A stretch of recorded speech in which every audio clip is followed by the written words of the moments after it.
Hey, everybody, welcome to Matt Men, your source for all things professional wrestling. I'm Andrew Zarian, and we got a jam-packed show here today. We got a guest in the studio, which I'm going to talk about, but with me, as always, is the coyest of boys, Rich Stambolian. Hello, everybody. What's up? You are a coy boy. you are podcasting's cutest 40-year-old teenager. America's cutest teenager in the flesh. What's going on, Andrew? What's going on? And we got a guest here today in the studio. Our good friend Kyle. How's it going, man? How's it going, everybody? Podcaster. Yeah. Pro wrestler. What else? Once upon a time. What else can we add this? I don't know. Let's see. Writer. Once upon a time skateboarder, but I wasn't very good at it. You were not a Darby Allin? I was no Darby Allin. You were an Alan Darby. I was really good at being Darby Allin because I was just fall a lot. So I mean, yeah. You would just eat shit all day. Yeah, exactly. Just ruined my body for the rest of the years to come. So yeah. Kyle's going to be hanging out with us for this week's episode. There's so much to talk about, first of all. But before we do, I want to thank everybody. The last couple of weeks have been absolutely tremendous for the show. Our numbers have been, through the freaking roof. The subscriptions are flying. I recommend you guys, if you're listening to this anywhere, if it's on GFQ Network or if it's on F4W Online Wrestling Observer website, you could go on over to any of your favorite podcasting apps. Listen, you could be on Apple Podcasts, you could be on Spotify, you could be on Google, you could be whatever, Pocket Cast, Slack, not Slack. Never even heard of No, Pocket you Cast. can't listen to a podcast on Stitcher. You can listen on Stitcher. Just search for Matt Men Podcast, subscribe to us, and of course here on YouTube, youtube.com/Matt Men Podcast. We're live each and every Thursday, 11 a.m. East, sometimes on Saturdays. We got to talk about Saturdays. I got something planned for you guys. Also, we have another big announcement coming, right, Rich? Oh, do we ever? Do we we got ever? Stuff in the works. I'm going to save that for some time in the middle of the show when we're doing our rest of our plugs. But head on over to patreon.com/Matt Men Podcast. You can fund us there if you enjoy the show. And, of course, you could follow us on Twitter, Matt Men Podcast on Twitter.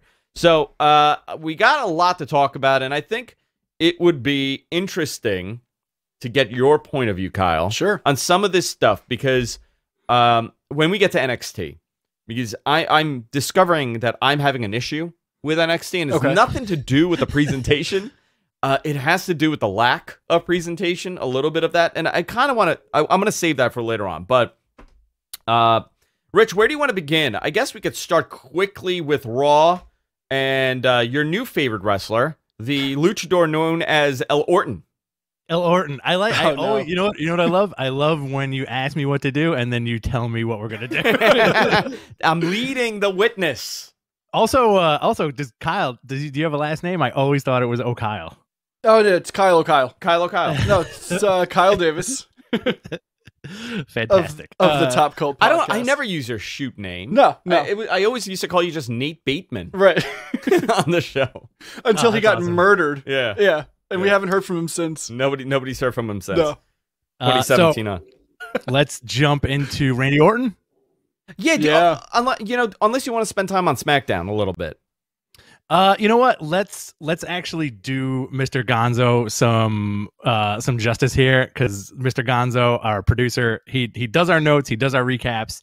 Great guy, does a lot of work for us. Let's go in order for once. Okay, let's do that. Let's do that. It was funny because last week we were in the group text and he was like, "Well, what about this?" And you were like, skipping it. We're done. All right.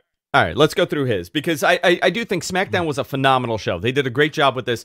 By the way, guys, SmackDown is in a boom period right now. Yes, it is. And I'd say that's all Brian's fault now. It's interesting to think about how this started. Obviously, listen, I think Roman Reigns has done a tremendous job, right? We all agree on this. I think because of the pacing of the show, the presentation of the show, and it's on network TV, I think they're getting hot again. Rich, run this down, please. Okay. So, Kevin Owens gets his Rumble title shot. Why? Because Adam Pearce swerves Roman Reigns. Did you ever think you'd see Adam Pearce in the role he's in on SmackDown? Never in a million years. So, you were heavy into ROH. Yes. In that period. Yes. So I'm going to save this for you, but sure. I'm kind of disappointed we're not getting that match. And I think we, like, between our viewers too, Rich, like, I think our viewers of the show are like, yeah, you know what? It would have been cool to see an Adam Pearce match against Roman Reigns. What a great, like, end of career moment for that guy. Yeah. Definitely. However, they're online. Nobody knows who Adam Pearce is. They just know him as a backstage guy in WWE. They know that maybe he wrestled. They have no idea how unbelievable this guy was, but you know, I mean, you used to watch it all the time. Yeah, he was just he was a great version of like an old school 80s wrestler. And he played that gimmick really well. He was the scrap daddy. And it would have been really nice to see maybe one more match out of him. Everybody really knows him as just the guy that breaks up pull-apart brawls. But yeah, homie can work. It's a shame. Former NWA champion, multiple time NWA champion, right? So I gotta have Kyle plug his mic back in. Oh no! It's buzzing at me. It's buzzing at me. Christmas is ruined, guys. Yeah, while he does that, Wait, you could just pull it from the side there. There you go. Where? Just pull that. Unplug. You're a musician, aren't you? No. Look, the XLR cable. Oh, okay. Oh, this. No. What is happening? I'll do it for you. Don't worry about it. Jesus. Yeah, I'll do that for you. So, yeah, much better. Okay. The Adam Pearce stuff is pretty cool. Kevin Owens is back. He's getting his title shot. Do you believe that he has a chance to beat Roman at this point? Because if it was any other season, right, not Rumble season, you would say, well, yeah, Kevin Owens probably does have a shot because he's gotten his ass handed to him every single time. He's been murdered to death. Yeah. Where do you think they go with this? Well, okay. So again, speculation from my own personal fans' perspective is I don't really think Roman needs that belt at Mania. So Kevin Owens may have that title shot, right? He may get that title win at the Rumble, which kind of leads to Roman getting all the boos if he enters into Mania and wins and challenges possibly Goldberg. I think there's a lot of stuff in the air that kind of mushes between all the shows, right? Oh, so you're saying that so Goldberg loses to Drew. Roman beats Drew. Okay. Roman beats Drew, gets the... Goldberg beats Drew, and then Roman challenges Goldberg. You need more coffee. I need way more coffee. I need more ska. I do. Listen, I'm the ska man today. Right. Man, pick it up. You know, here, I don't think anybody wants to see that match happen, but I know WWE really wants that Roman Reigns and Bill Goldberg match to happen. The Battle of the Spears. But there's another man with a spear that we're forgetting about. And that's Edge. Yeah, man. What if that's the Battle of the Spears at WrestleMania? Will he have another greatest match ever? Another greatest match of all time? Yeah. The greatest wrestling match of all time? Possible. Very possible. With Goldberg. Yeah. But listen, in your guys' opinion, right? Like, yes. Would Edge make sense to challenge Reigns, especially with this tribal chief stuff that's going on? What do you say, Andrew? I don't know. Does the rub really help Roman Reigns in their mind? From Bill Goldberg? Or Edge, yeah. Or Edge? I really, you know what? I think with Edge, and I was not one of... I always appreciated Edge, right? Like, I always thought that this guy's great, he's phenomenal, but like, he wasn't like one of the guys that I want to see in everything. You know, like some people have that guy that they want to see him at every match. You know, like I would say for me, it would probably be from like the current roster, a guy like in every match. I probably want to see Roman right now in like these odd, or Daniel Bryan. You know what? I want to see Daniel Bryan in any match. AJ Styles, I want to see him in any match. Of course. Edge didn't feel like that. At this point, though, I think I don't know if I'm the only one that thinks this, but I really kind of want to see Edge have this run with the title. Yeah. And I also think that we're leading up to a generational feud that I don't even think WWE's thinking about this. But think about how many people have that title for like 13, 14 times that currently could still wrestle. Right? You got Hunter, you got Orton, you got Cena. Hunter with the shirt, right? You got Hunter with the shirt, not Hunter without a shirt. No. And then you got Edge. How many times does he have that WWE title? Like world champion, right? If you're going to add it all. It's like 13 times. Yeah. Is it? It's something obscene. Yeah, there was like a 3-year period where they had no idea what to do, so they just bounced it back and forth between him and John Cena. Yeah. I think it's obscene, like how much these guys have the title. But you know what? You got a great send-off story for all 3 of these guys, all 4 of these guys. give each of them a title again and be like, wait a minute, you know what? We're all leading up to that 17-time championship. Yeah. Orton, unless they never want to break it, that's a possibility too. But to think about, they have so many people right now in the WWE, that have 13, 14 plus championship reigns. You're not handed that too often. No. Right. But is that the unwritten rule of pro wrestling where you can't beat that Flair record, but if you beat it, it should be before the guy passes on because, God forbid this guy passes on anytime soon, that record's going to be untouchable, right? There's going to be a moratorium on 16 plus time championships. Do you put the moratorium on 16 or do you put it on whoever gets that number 17? Now you say, you know what? This man is going to be the guy for the next 30 years. We can never have this broken. Like replacing the streak? Maybe that will replace the streak. Yeah. Do you think we're past that right now? Because they're not really building any new stars from the ground up. So there's nobody that's already had the belt 3 times, twice even, because it's still being bounced between the same 2 or 3 people. It's being bounced between the same 2 or 3 people, but we also have had, since Brock Lesnar came into play, we've also had very long title reigns that are not being defended. So the opportunity. Now Brock's not there, but now I think they're back into the mindset of champions need to hold this title. They need to hang on to the title. It is interesting. I think it's a very interesting concept that it's not in play, but Rich and I have discussed this. Rich, I mean, for the last 3-4 years, we've discussed, why isn't this 16-time world championship thing something that these 4 guys are striving for? Right. They've achieved everything. Orton's Orton's dealing with facial burns at this point, but but moment of silence, say a little prayer. Yeah, for his face. For his face, yeah. Not his nose though. So you have somebody in the chat room probably knows how many times Edge has had the title. I want to say 13, but I could be wrong. It could be 11. It could be 30. It's something crazy, but I don't know. I'm curious to see if they ever play out and do something like that with this. But Kevin Owens title shot. Rich, you're going to go. I know this is not our go-home show for Rumble, but are you going with Kevin Owens winning the title? I'll come back to that. I'm going to say, you know what? As of now, I will say yes, but we'll see the writing on the wall depending on the next, I feel like that SmackDown go-home show, you'll always know who's going to win, right? Yeah. Smackdown got 2 million views, as we mentioned. They did phenomenal in their key demo. This is a good sign for the product, showing that there's some interest, especially on a Friday night, and a lot of people were skeptical of a Friday night show. We're going to come back to that. Okay. Because there's a lot of rumblings happening right now regarding what WWE does after WrestleMania.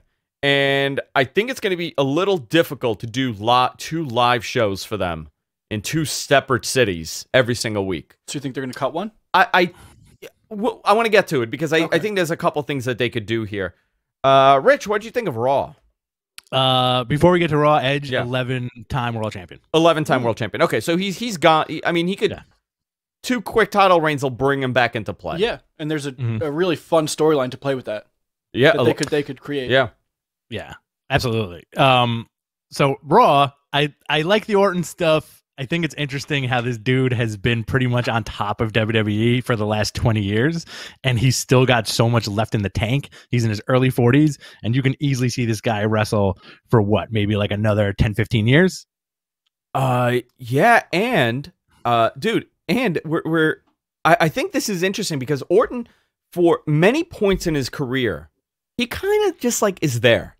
Yeah, he's always a top guy, but he just, at times, you just forget about him as being a top player. Right. I think we saw that the last couple of years. This is probably the last year of Orton. Pandemic Orton has been probably the best version of him since the whole Legend Killer stuff. What do you think, Kyle?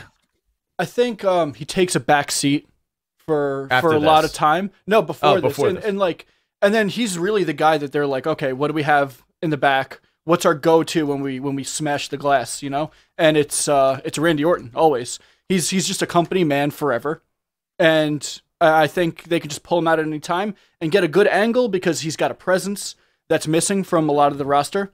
Tremendous presence, and he's got that legacy also. Born and raised into the WWE, the whole history with Evolution and everything. You know, So, him and Cena, complete prototypes of what they ever wanted, right? I think back to like SmackDown vs. Raw 2008, the cover, and it's like the whole thing was like they mirror each other because of how similar they looked. Yeah. Clean cut. Yeah, just clean cut boys. Clean cut boys. Yeah. Homegrown guys, homegrown. Are they arguably the two best homegrown guys that WWE has ever had? In their mind, I would say. Yeah. Who else is a homegrown guy that they've created that have had such great success? John Cena, 100%. Would you say Brock? Brock, I would say it doesn't matter what Brock did. Brock would be the best at it. Right. Like if Brock was a longshoreman, he'd be the best goddamn longshoreman. You know, if Brock was a cop, he would be like a super cop. Oh my God, he'd be leaping buildings. You know, like I think, you know what?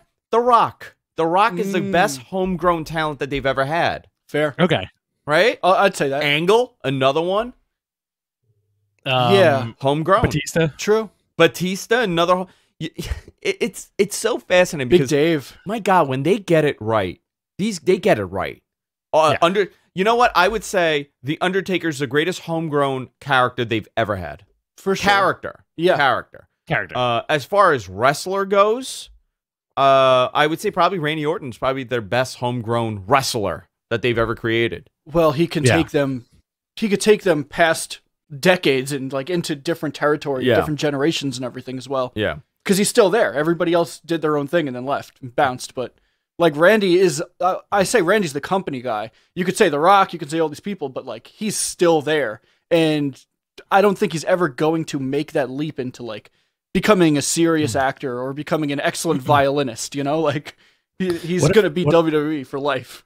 What if he was like, I'm done wrestling. I'm not going to go into Hollywood. I'm just going to podcast. I'm just going to podcast, guys. What does he podcast about? Hunting. I think Legos. Legos? Yeah. Oh, yeah. Randy Orton's Lego podcast? Hell yeah. Yeah. I'd watch that. That's what it's called.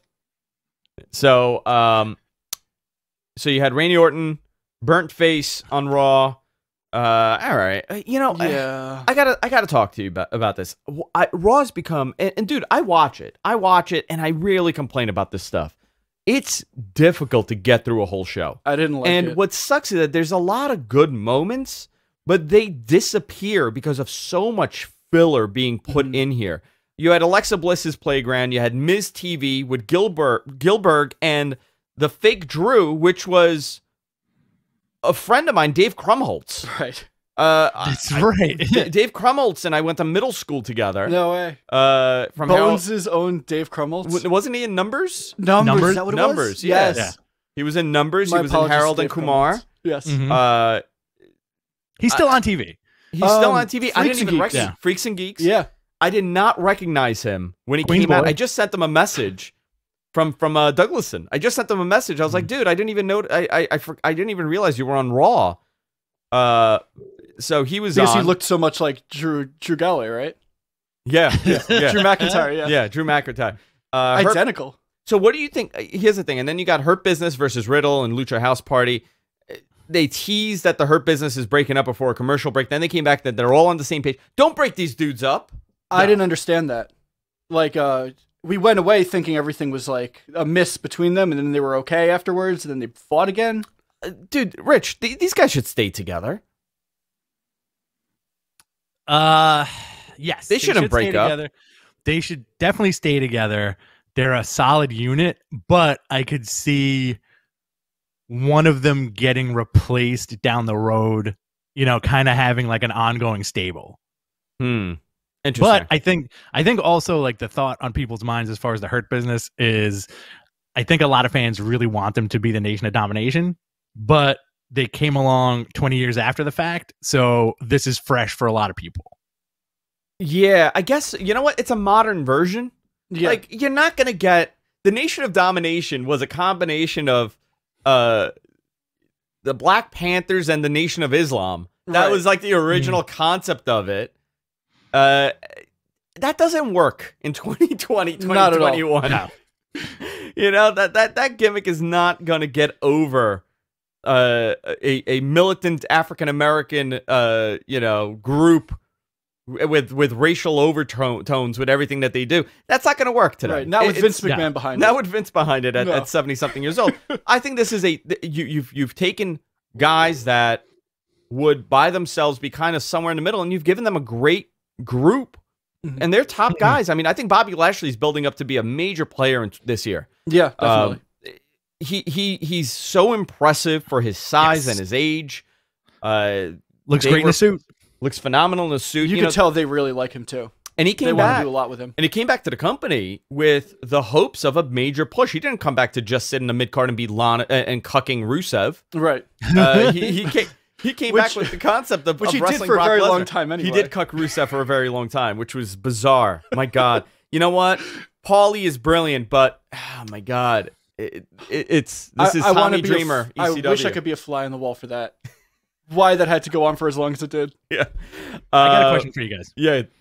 Okay. So as far as the Hurt Business goes, am I the only one who wants to see a long series of Hurt Business versus Undisputed Era?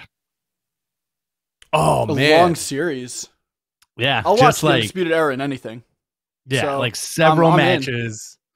Going forward, like at least like a 2 or 3 month program where it's these 4 dudes versus these 4 dudes just going crazy on each other. Like, and MVP's working the greatest matches of his life against Adam Cole. I'm into it. And then after the whole angle's over, they join forces and they become Hurt Business, Black and Red. Oh no! Then you get the Black and Red, and then you get like, and then they split, and then you get like silver, Hurt Business silver, and Hurt Business Black and Red. The Undisputed Hurt Business does sound great though. I don't hate it. It's all right. I'm into it. I don't hate it. Listen, Kyle O'Reilly and Bobby Lashley as tag team champions. Fine. Who paints the face? Book it. Let's do it. All right, let's talk about last night before we go into all the news. Last night we had jam-packed wrestling. You had NXT and AEW. You want to start off with NXT, Rich? Yeah, so we got the return of Beth Phoenix. She's back live in the building. And also, this is the 3rd or 4th year for the Dusty Classic. Yeah, the tag team tournament. Right. The tag team tournament, right? We had it was a lot of fun yesterday watching that first match. Austin Theory, Johnny Gargano versus Kushida and Leon Ruff. Kushida got the pin. It looks like he's getting a push, which is great. But watching that opening match, I couldn't help but think, man, what a foundation of NXT is Johnny Gargano. You know, like this dude always puts in 110% no matter what they give him. It's him and Ciampa, right? They're really the foundation at this point. Now, yeah. And Undisputed too, to a certain extent. Yeah, I think in the history of NXT, like I honestly, if you ask me, I think the glory years are really like 2015, 2016. I would agree. A little of 2017, and then 2018 was okay. You know what? It was fine until they pretty much went to 2 hours. I want to say like Bayley Sasha.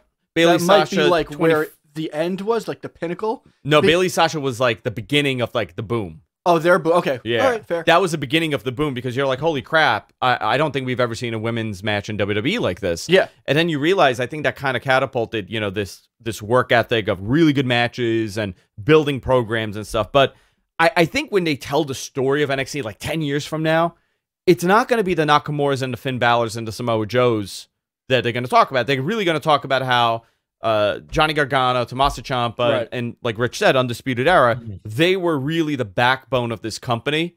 Whatever it becomes in 10 years, who knows if it exists in whatever it is. But I think that's going to be the big story, that these guys were the core to create this system for guys that you could go in, rebuild. If you're an older wrestler, you could reinvent yourself there. If you're a younger wrestler, you could find a name for yourself there. Yeah. And that's going to be the big story. And those are going to be the guys, when they induct these guys in the WWE Hall of Fame, that's going to be the story of their careers. Right. Is Ciampa and Gargano building the foundation for, everybody that comes through that company. Well, definitely. Also, you got to think about another aspect to NXT where I think a lot of the hype has been drained from NXT because of the lack of live crowds. And I got to tell you, like, I'll give you a good example. Like, whenever they do Brooklyn, right? Like a Brooklyn takeover, you get so hyped for it. The shows are always dynamite because they're feeding off that crowd so much. It's a really hot crowd. And then after that, those weeks of NXT television ride that current of that crowd and that like ferocity. We don't get that now, but we're getting a lot of solid work from a lot of these guys on that roster. Yeah, it's great to see like Kyle O'Reilly step up.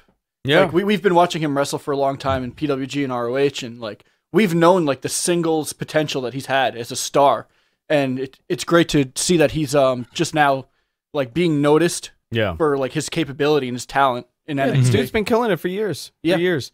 So you got Austin Theory and Johnny Gargano. They lost to Kushida and Leon Ruff. Leon Ruff and Kushida advanced. This is setting up, obviously, a Kushida and Johnny Gargano North American Championship match. You know what? I'd love to see Kushida with this title. Do something with him. Same here. Yeah, absolutely. Do something with him. Imperium and Lucha House Party. What did you think of this, Rich? I enjoyed it. I feel like Imperium has lost a lot of steam just because of like the travel situation with Walter. But it was solid. It's nice to see Lucha House Party like included in stuff again. Isn't it fascinating that like the power ranking in WWE, right? Like you want to talk about like power ranking, right? Lucha House Party on that ranking scale is so low in the WWE thing, but on NXT. They're on a whole different power ranking level, and then on 205 Live, it's like a different ranking level too. It's so bizarre, like how the Lucha House Party won, but I don't know if that helps them in any way. Like I think they've beat these guys so much, and they're all great. They're all phenomenal wrestlers, but you've pretty much told us like, you don't have to care about them. Yeah. I mean, especially in NXT where people do actually care about their wins and losses and the structure of a push. Like for them, it doesn't help. Yeah. What else do we have on here, Rich? Karrion Kross with a squash match. I gotta tell you, that entrance is something that he'll have for the rest of his career. $1 million. Regardless of him leaving. If he leaves WWE, let's say in the next couple of years, and shows up at like a Ring of Honor show or AEW or even New Japan, you bring that entrance with you, you're over instantly.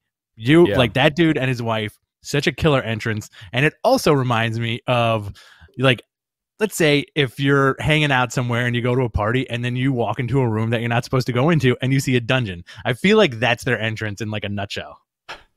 By the way, Rich, while we're doing the show here in the studio, because Rich is remote right now, we're watching, I believe this is the 1997 Royal Rumble, and Ahmed Johnson is out here. I think it's chains he's fighting. All. So you have gang warfare happening, right?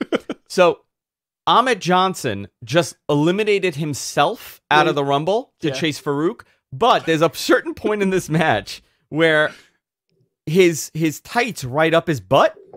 And he's wearing like a cheeky bathing suit. Oh, he's just straight thonging it. Yeah, he's like it's like what women wear now at the beach. His that whole ass is out. And Lawler goes, huh, McMahon, check out his Speedo.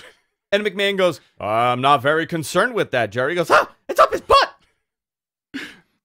I do love your Jerry Lawler impression. No, it's kind of like Mickey Mouse. They're the same person. Yeah, the same guy. Yeah. Yeah. Never seen a teddy before. Never seen a teddy. He's so excited, man. He needs puppies. Like, how old are you, man? He's 14. He loves soda and cartoons. He's living the dream. It's real weird looking back now. Like once upon a time, you're a kid and you're like, oh, puppies, yeah, sure. Like you're a little kid that hasn't seen. He's like a 75-year-old man. You haven't seen a Sports Illustrated before, but he's just what's horny. He's just horny. Weird, man. He's just horny. That's his gimmick. He's a horny old dude. You got. Also, so Karrion Kross, I want to talk. Rich, did you notice how his freaking shoulders protruding on that side? You know what? I wasn't really paying attention that much to the shoulder, but you did mention that several times, and I was trying to figure it out. But like, are you catastrophizing his injury a little bit, where it's like you're worried about him to the point where you're starting to see a deformity? I am. No, it's sticking gonna have an eye soon. It's sticking right out. Yeah, hands are growing, hair's growing. It's sticking right out of his shoulder. I mean, he looked much better this week. Last week he was getting in the role of things. He looked much better this week. Then you had a women's Dusty Classic match.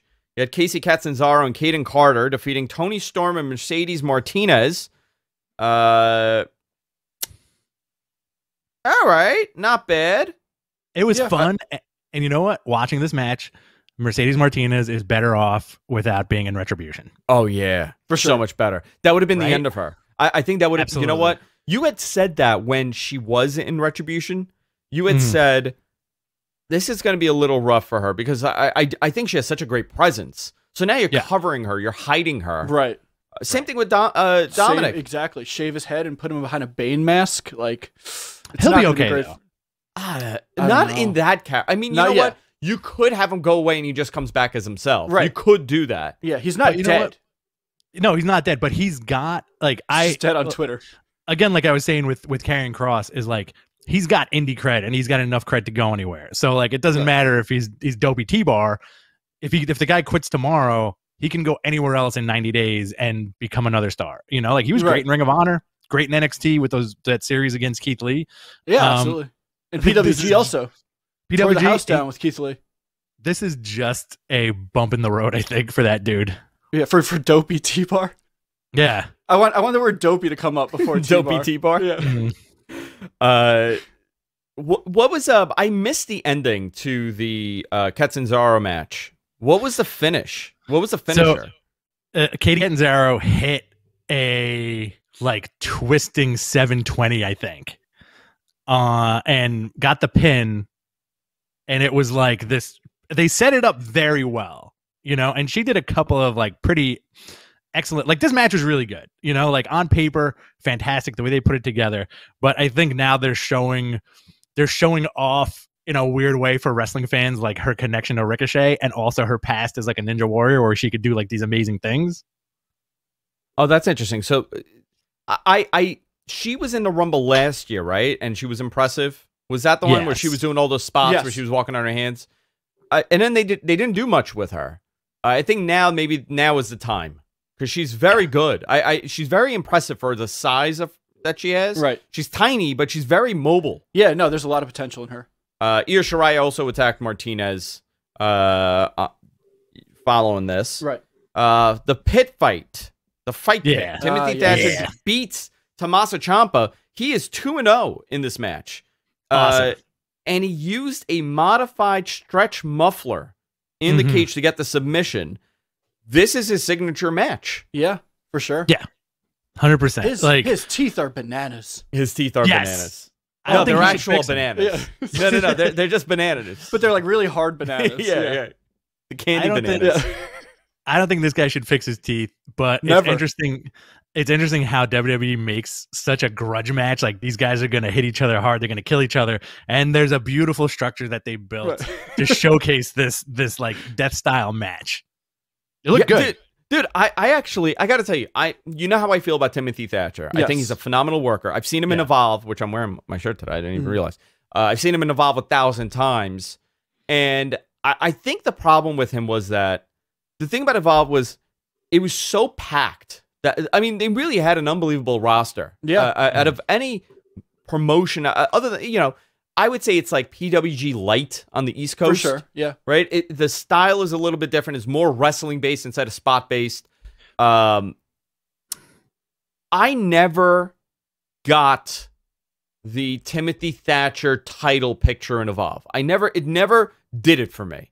I felt that there was so much other glitz and glam before he would come out to defend that title, where by the point that it was a title match, you were kind of out of it. Right. And when a card like that has, let's say, who have we seen him with, Rich? Matt Riddle. Gulak. Matt Riddle. Gulak. We've seen Drew, Ricochet, Gargano. I mean, the list goes on and on. Ethan Page. Darby Allin. You see Darby Allin get murdered by Ethan Page. Right. And then you got to watch Timothy Thatcher have a wrestling match. It didn't really balance for me. Right. For me. Not taking anything away from the guy. However, this was the first time, Rich. I get it. I see it. I saw it. Do you think the structure helped? The structure helped. They've done a good job at telling you that this guy's a scary guy. Right. He's a badass. He beat Tommaso Ciampa, one of the greatest NXT champions, right? Yeah. Their top guy. He beat Matt Riddle, an MMA guy. they've decided that this guy is a scary dude and he's going to bite you with his banana teeth. Yeah. He's a legitimate threat. He's a legitimate threat. I agree with you 100% now, Rich. I think they can do something similar with Walter with him and make him like a bona fide badass where everybody's afraid that when you're getting in the ring with this guy, he's going to fuck you up. Like, and it's different than you're going to have a wrestling match. It's like you're going to fight for your life kind of thing. Yeah. As long as he provides that intensity. So I want to mention something about Timothy Thatcher and Tommaso Ciampa. Okay. When Ciampa came to NXT, I feel like he was in kind of like that same position that Timothy Thatcher was, like a dude who toiled on the indies and finally got his break. And it's awesome that Ciampa's putting him over like that because he was once in that same position. You know, like nobody thought Ciampa was going to be as big a commodity for NXT as he's become, right? Right. That was it. That was my statement. Oh, okay. I thought that was a little more. It's his personality that really flourished Tommaso Ciampa. Like if he didn't have that charisma that's laid dormant for a long time, he didn't really show that anywhere else he's been. But once he started cutting promos in NXT, like, people were like, "Wow, like there's really something special about his character, and he could be ruthless." And the Gargano angle totally helped. No, the Gargano angle. I gotta, you want to talk about a program that went on forever.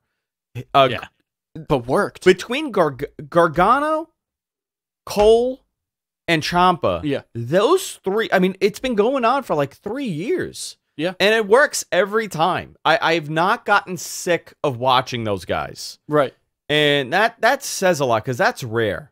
Yeah, it's also everything's been booked perfectly for those. Yeah, Rich, women's Mae Young Classic bracket. Yes. What do we have? So we have on the left side, you have The Way, Candice LeRae and Indy Hartwell. Versus, by the way, this is the tag. This is the tag. Mae Young Classic. Right. Is it Gigi Dolan, Priscilla Kelly? Gigi Dolan is Priscilla Kelly. Right, and Cora Jade, who's Elena Black. You had Shotzi Blackheart and Ember Moon versus Marina Shafir and Zoe Stark, who's Lacey Ryan. Jessamine Duke is injured. So we're not going to get the horsewomen in any kind of capacity, really, right? You know, I want to take a moment and talk about that because it says Mae Young Classic. Did he mean Mae Young Classic? Dusty ladies. Classic. Right. He means the Dusty Classic. He means classic Dusty ladies. Yeah. I'm like, wait a minute. I'm reading classic this. Dusty lady. He's a classic. I'm reading this. MG Geek, I think you're wrong here. There you go. Dusty Classic. Thank you very much. You know what happens when he gets to this point, because he writes the notes after NXT, so and he's like a bottle of vodka in. Okay. And he's like, easily Mae Young Classic, and he just smashing the keys on the keyboard. Fuck these guys. I picture like wolf hooves. Yeah. It's like he just turns after midnight. He turns into a werewolf and he starts writing the notes. Regardless of there being a full moon or not, he just turns into a wolf. Yeah, it's a tough break. All right, sorry, Rich. Go ahead. So the classic Dusty women. He just howls. Phyllis Diller and Jane Lynch on one side. All right. Whatever. He's still writing in this thing. I can't get a handle on this. All right. Right side of it, you get Mercedes Martinez and Toni Storm versus Team Ninja, Casey Catanzaro and Caden Carter, which we saw last night. Leah and Jesse Camilla versus Dakota Kai and Raquel Gonzalez. And that's pretty much it. I got to tell you about. It's going to be a very short one. It is very short. I mean, obviously, they don't have a very deep roster to be able to put something, do like a big bracket. But right. I do always find it interesting that, there was so much. Jessamine Duke and Marina have been there forever now. Yeah. And they're still where they were. They haven't really moved up. And both of them, listen, Marina had kids. Yeah. Right? Marina had a kid. There's been injuries. There's been story changes. But the big story really always was get the horsewomen to do something together against the other horsewomen. Right. Get Jessamine Duke ready. Get Marina ready. You have Rhonda and Shayna. Yeah. Put them together and do something else. Do something pretty cool. Right. That always fell apart. And I really... Listen, they're very good athletes, but sometimes it doesn't translate when you have injuries. Here's my question. Who from the Performance Center fresh has really improved? Like from 0 to... 0 to... I would say, for the women, Bianca Belair. Okay. Yes. I would say Bianca's probably one of their best projects. For the men, who's a guy that... I'm gonna say this out loud so we all could remember this. Okay. Who's a guy that they picked up from the bottom, no wrestling. Right. Worked at Home Depot. Now he's... Worked at Home Depot, and he was a Class A runner. Yeah, you know? okay. I'll give you that. He was a great lineman somewhere. Right. That they turned into a mega star. Or even a competent star. wrestler. A competent worker. a great worker. Yeah. Who was a guy that they've done that with? I'm presenting the question because nothing right now is coming to mind. To the chat also, please. Yeah. I would say historically... Joan Rivers. Joan Rivers, apparently. It's in the chat. Yeah, Joan Rivers. Street Profits? But they wrestled. I was going to say, well, yeah. Angelo Dawkins has been around for 1,000 years. Yeah. Yeah. Baron Corbin. Corbin is a good name for this. Okay. Corbin's a great name for it. Yeah. Yeah. I would say Corbin is probably, right now, the most successful guy that they've had. Elias. Okay. Elias. I don't know what Elias did before. If Corbin wrestles in NXT, though, and He there's did. a crowd... Oh, right. He did, remember? That's true. And he was over. He had that, Right. what is it, the 20 chant? They used to count to 20. Right, right. He used to that's just right. beat the crap out of you. That's a great question. I don't know. Listen, it's kind of hard. I think the reality is if you're really into wrestling, you want to be a wrestler. Elias did indies. Okay. If you want to be a wrestler, you're gonna wrestle. You're gonna go somewhere else. You're not the first place that you go is not WWE. Big E. Okay. All right. Did Big E have any... Big E was an athlete. He was Right. he was a weightlifter. Clearly, yeah. He's Braun, I would say Braun Strowman, but he didn't really go. Braun never really did NXT.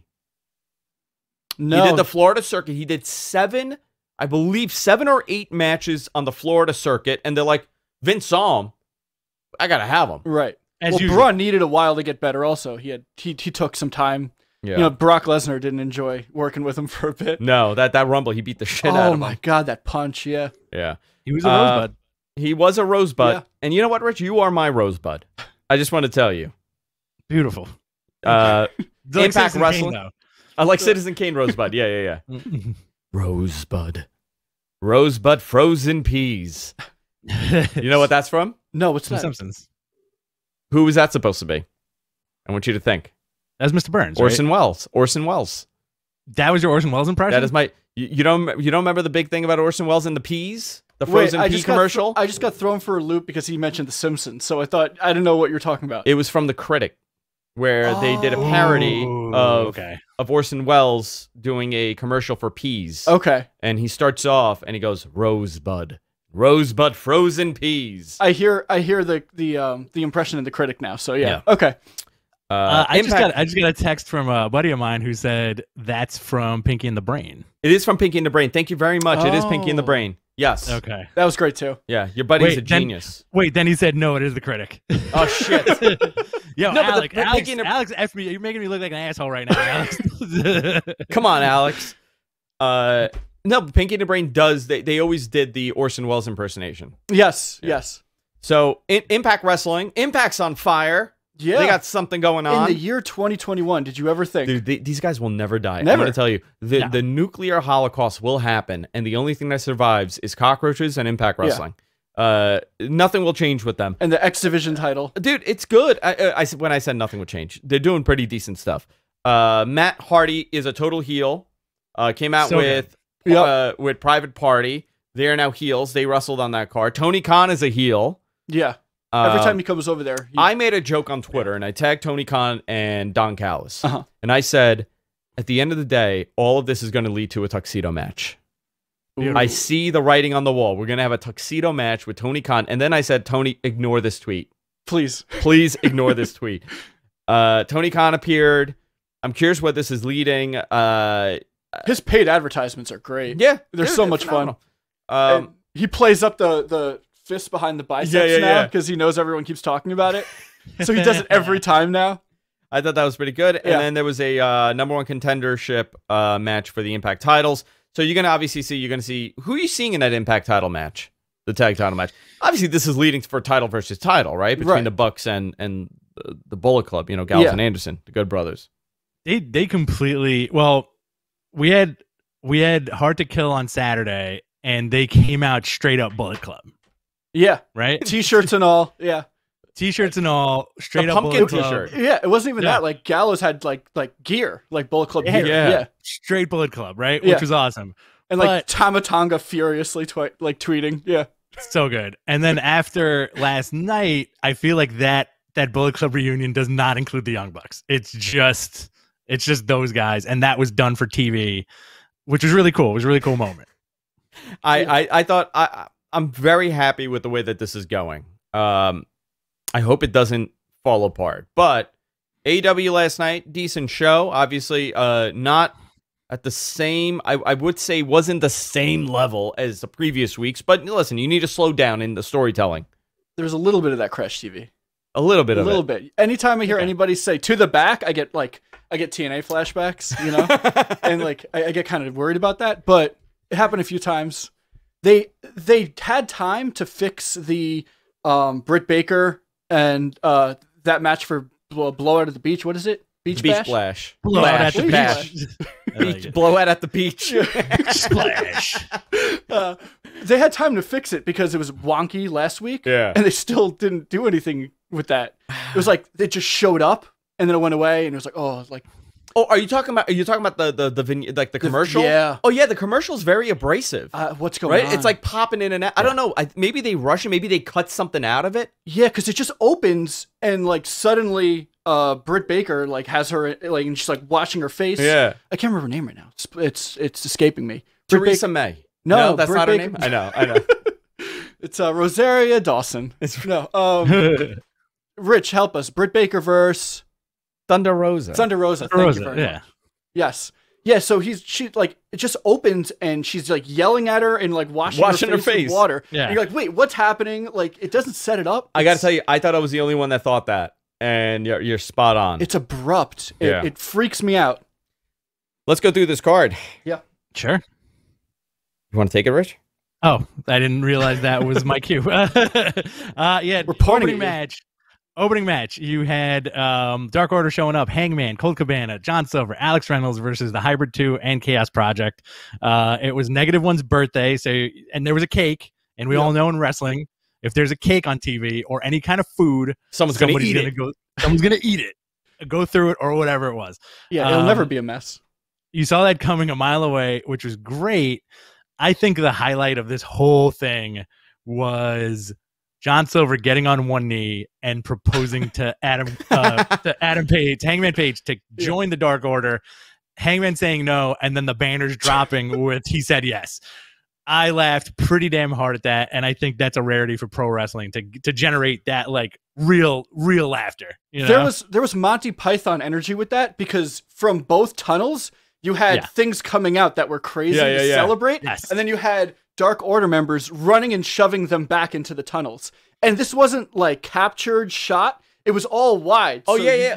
Somebody was kicking. Happen. They were kicking them. There was a guy dressed up as a horse, and they pushed him back. And then there was a band coming in, and they pushed them back. It was hysterical. It was great. It's so well done.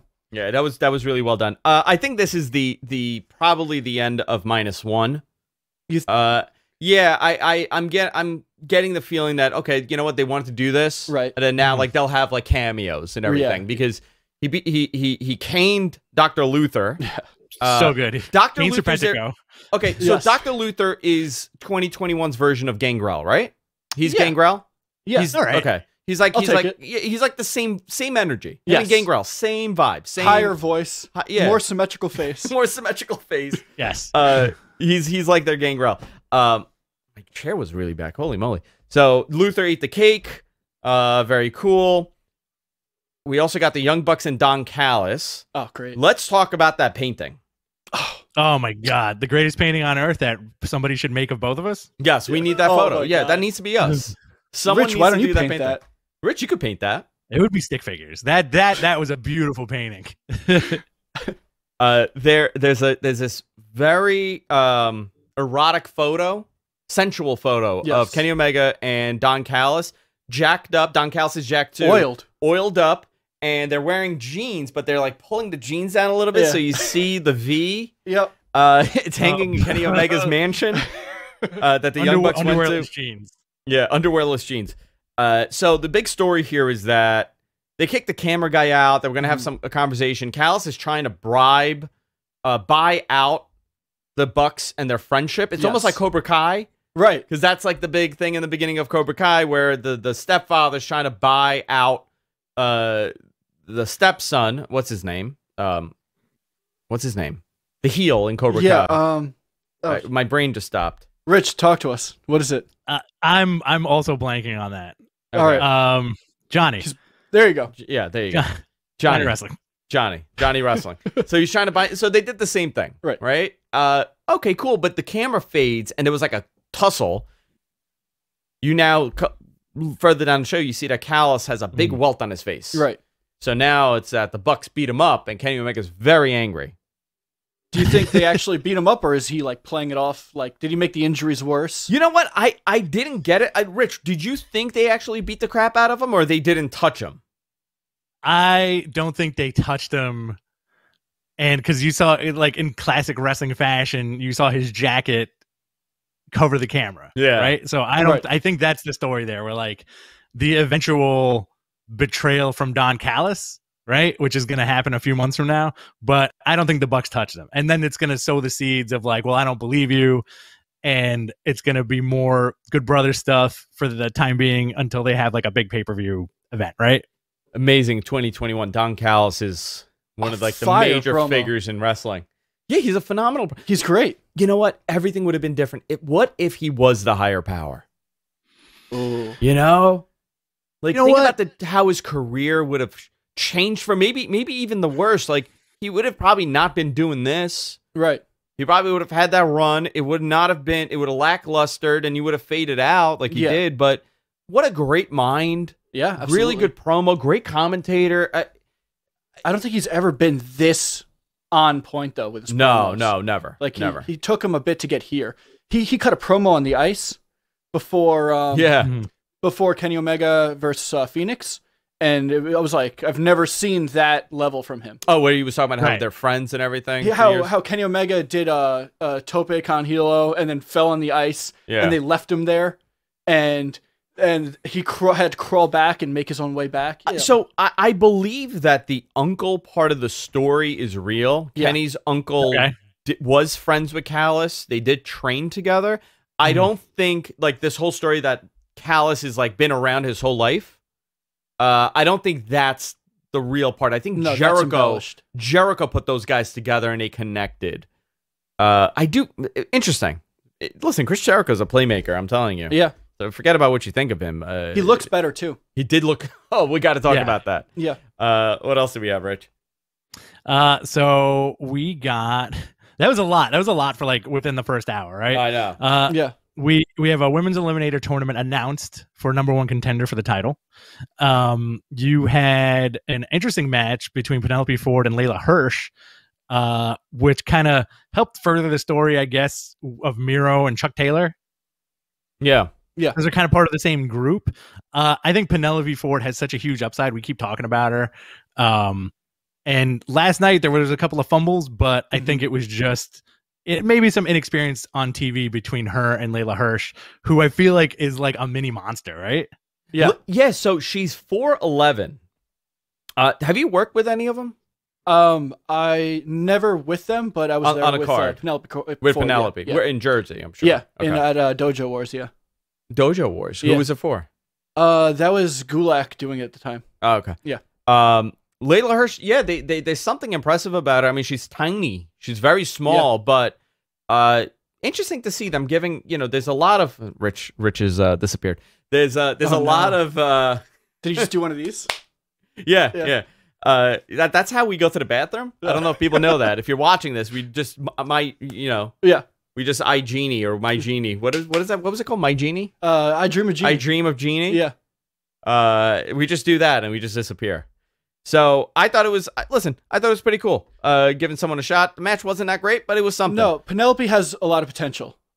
Oh yeah. And she first of all, she's really, really good looking. Yes. She's been around a lot of good workers. Yes, absolutely. And I think the last year she started off doing the Lita spots. I think people forget that. I saw her do it in a deathmatch. Yeah, so she was a valet that would do these crazy, top rope hurricanrana, top rope dive. Yep. She would do all that stuff.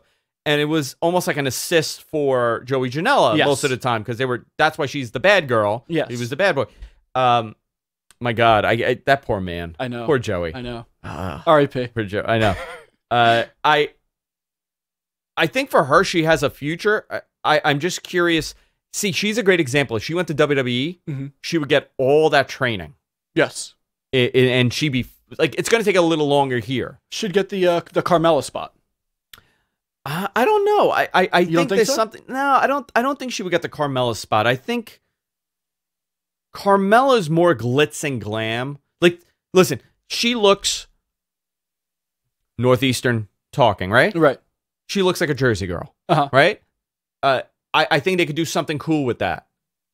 I think they could do something really cool with her character. WWE would take that and listen. She would be given, pizza and tell her to eat the pizza like they did with what's her name for Liv Morgan. Right. That was her gimmick in NXT. She would come out with a box of pizza because she's from Jersey and a gold chain. And a gold chain, yeah. So they could do something like that. And a wife beater. Yeah.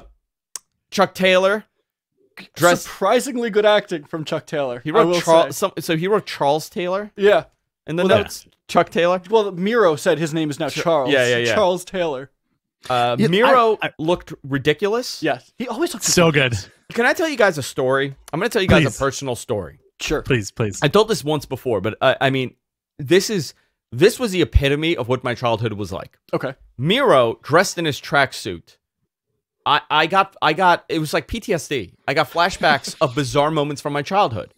My grandfather hung out with a lot of Bulgarian guys. Okay. I swear I swear I was making this. I swear I'm not making this up. I wish I was. Right. I don't know what business they were in together. My grandfather spoke Bulgarian for some reason. Okay.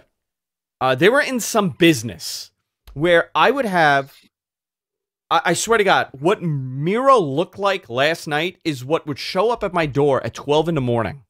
Sure. I swear to God, may God strike me dead right now. I'm pretty close. He would have there were occasions. This wouldn't happen all the time, but like at times, randomly, there would be like 3 or 4 Bulgarian dudes show up, all dressed as Miro, all dressed in that outfit, smoking cigarettes in the house. Right.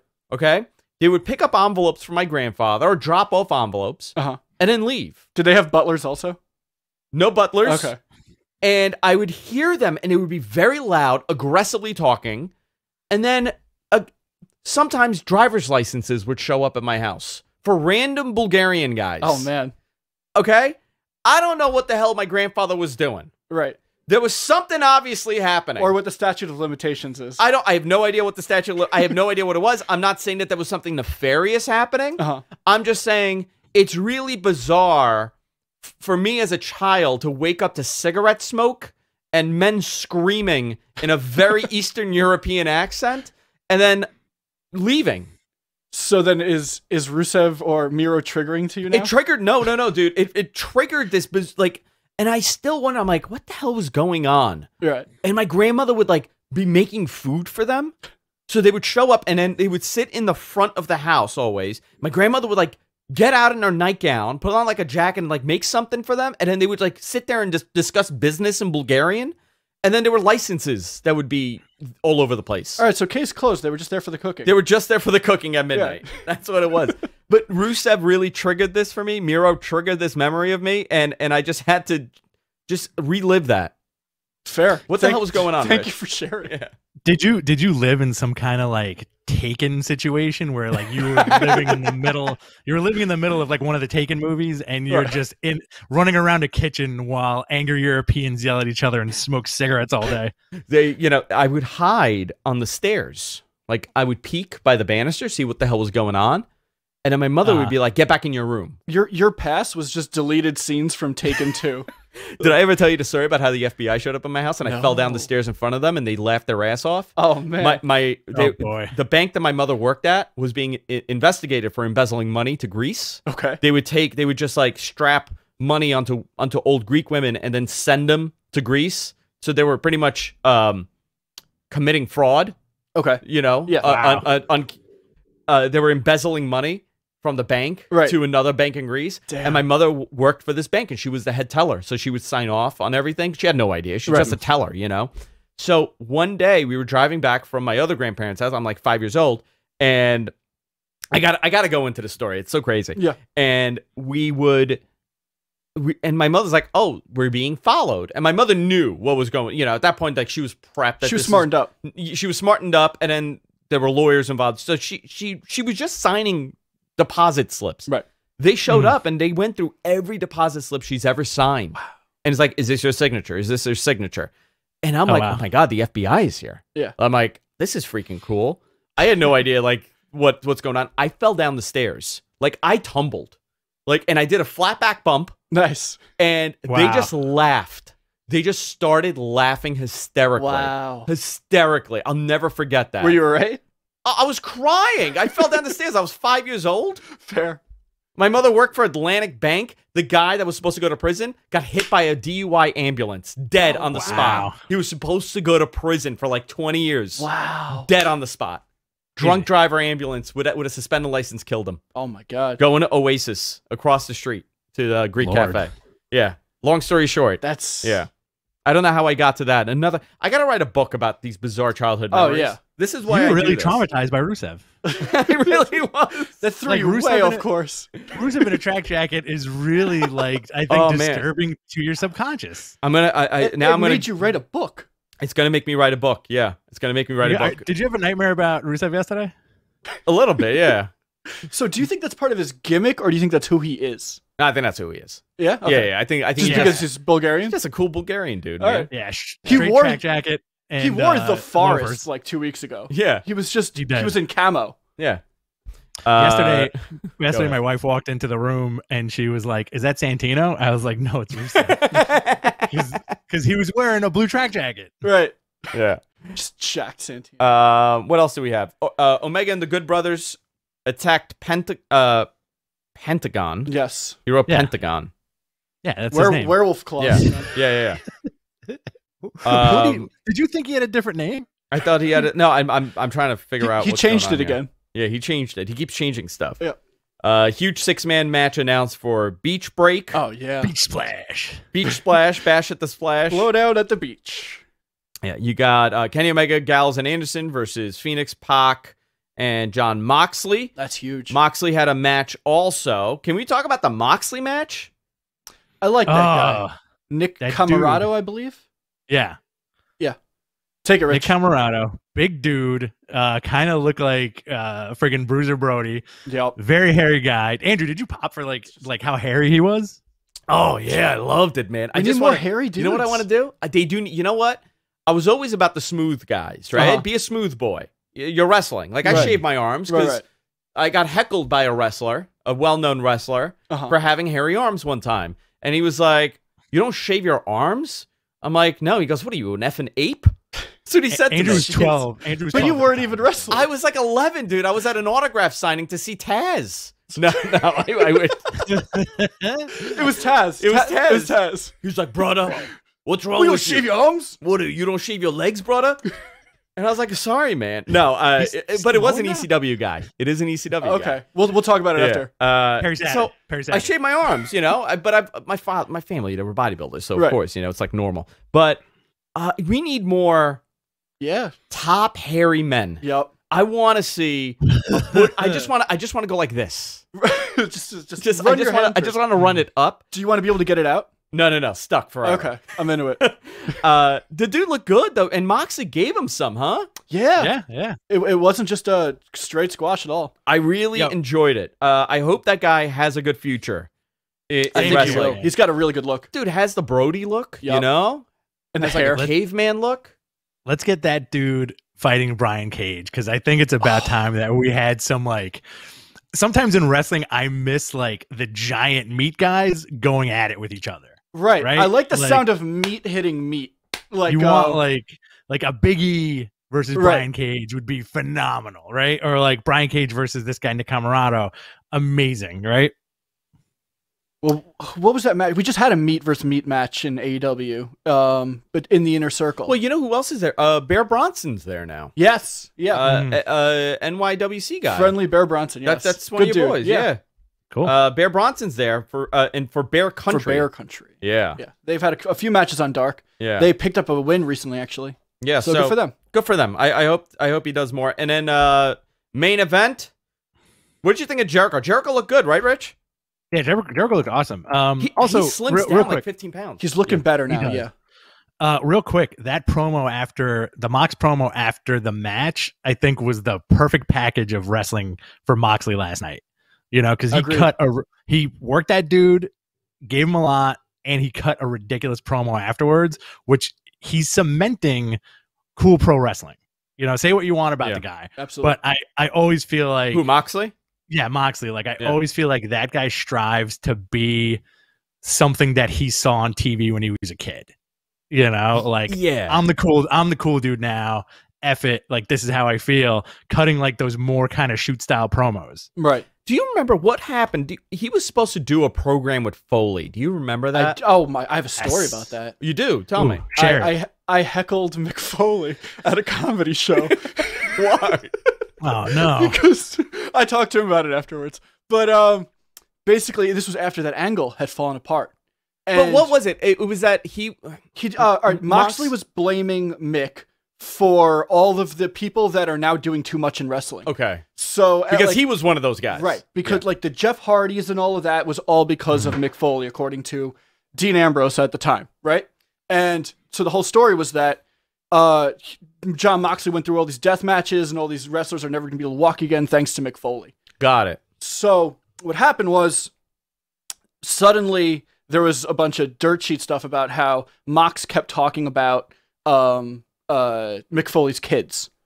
And the work story was that it wasn't gonna happen because Mick got angry at Ambrose and said, "Stop talking about my kids," and he didn't see it, and that's why it didn't happen. Okay. So I was like, "What? Come on! Like, tell me what happened." Yeah, but I was wearing a Mox shirt at a Mick Foley comedy show, and we all just kept screaming John Moxley or whatever the hell it was at him. And did he put his filthy fingers in your mouth? No, he was close. You know what it tastes like? Mick Foley's fingers? Yeah. Tell me. Yeah. Lavender. You'll never believe it. Never believe it. Are we specifically talking about Mick Foley's fingers? You know what it tastes like? All the Strawberry Starburst. All the time. Oh, delicious. All the time. That's delightful. Yeah. Yeah, that's why nobody minds it. Oh. After a long match, you know, you're having this crazy beat up match, and then Mick's like, okay, finish time. I'm going to stick my fingers. And you're like, oh, it's delicious. Refreshing. Yeah. I like it. Yeah. Mick wound up saying that the actual reason why the match wasn't happening and the whole angle was called off is Mick wanted to work a match with Mox. Yeah. And they wouldn't allow it because of his knee. And he's like, we can work a match around the knee. We don't have to, we can work. But they wouldn't allow it. Interesting. Wow. Yeah. So Mox, he's really become like a Terry Funk, type character. Absolutely. He has slimmed down a lot, though. I'll tell you that. I'm curious where the next 2 years of AEW and that main event picture is going to be really big. Yeah. They're building. You could see the things are going. So between, Jericho will eventually phase out, and I think Mox will take that big boy position. Right. We'll see where it goes. But dude, you know what, Rich? I agree with you 100% now. I'm totally sold on Mox. Not that I wasn't. You know what? I got to tell you something. I do look like I'm wearing makeup. Yeah? Yeah. That guy is goddamn right. That guy is freaking right in the comments. For the last 3 weeks, there's a guy that says you're putting on too much makeup. It looks like I got makeup on. I got no makeup. This is just my smooth ass skin. Not bad for 37. What do you think it is? Wait, you haven't been wearing makeup this whole time? No. All right. I'm not drinking. We got to dump the makeup. No, I'm not drinking, dude. I thought you gave yourself like a little brush up every morning. Did you really? No. I know you don't use makeup. Just a little eyeliner. Well, you know what's funny? I get eyeliner all the time. People think I wear eyeliner constantly because my eyes are so dark. Yeah. They think, and now they think I'm wearing makeup, but it's my skin. You know what? It does look like I'm wearing goddamn makeup. You got good skin. You know what? I feel today, hydrated. guys. My skin is hydrated. Dude, I'm not drinking. Skin man. Interesting. I'm barely drinking. We're gonna change that. Oh, I'll have a drink with you. You know what I get? I get. Do you do your eyelashes? very long eyelashes. You do, I yeah. think you get the same thing too, probly.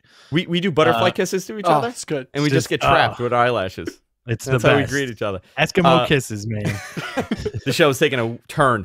No, I'm definitely sold on Mox. Also, we got the main event. Jericho MJF defeated Sammy Guevara. Hager. Oh, we saw Sammy Hagar on the show. Yes. Still good. The Red Rocker, baby. The Red Rocker, baby. And Proud and Powerful. So this was a Sammy show. I was they really worried highlighted about him. No, you know who it was? It was Hager. Hager looked fantastic. After having a match a couple weeks ago with Wardlow. That was a good match. That was the Meat Men match. Yeah. But I think Hager really looked great tonight, or last night rather. What am I saying?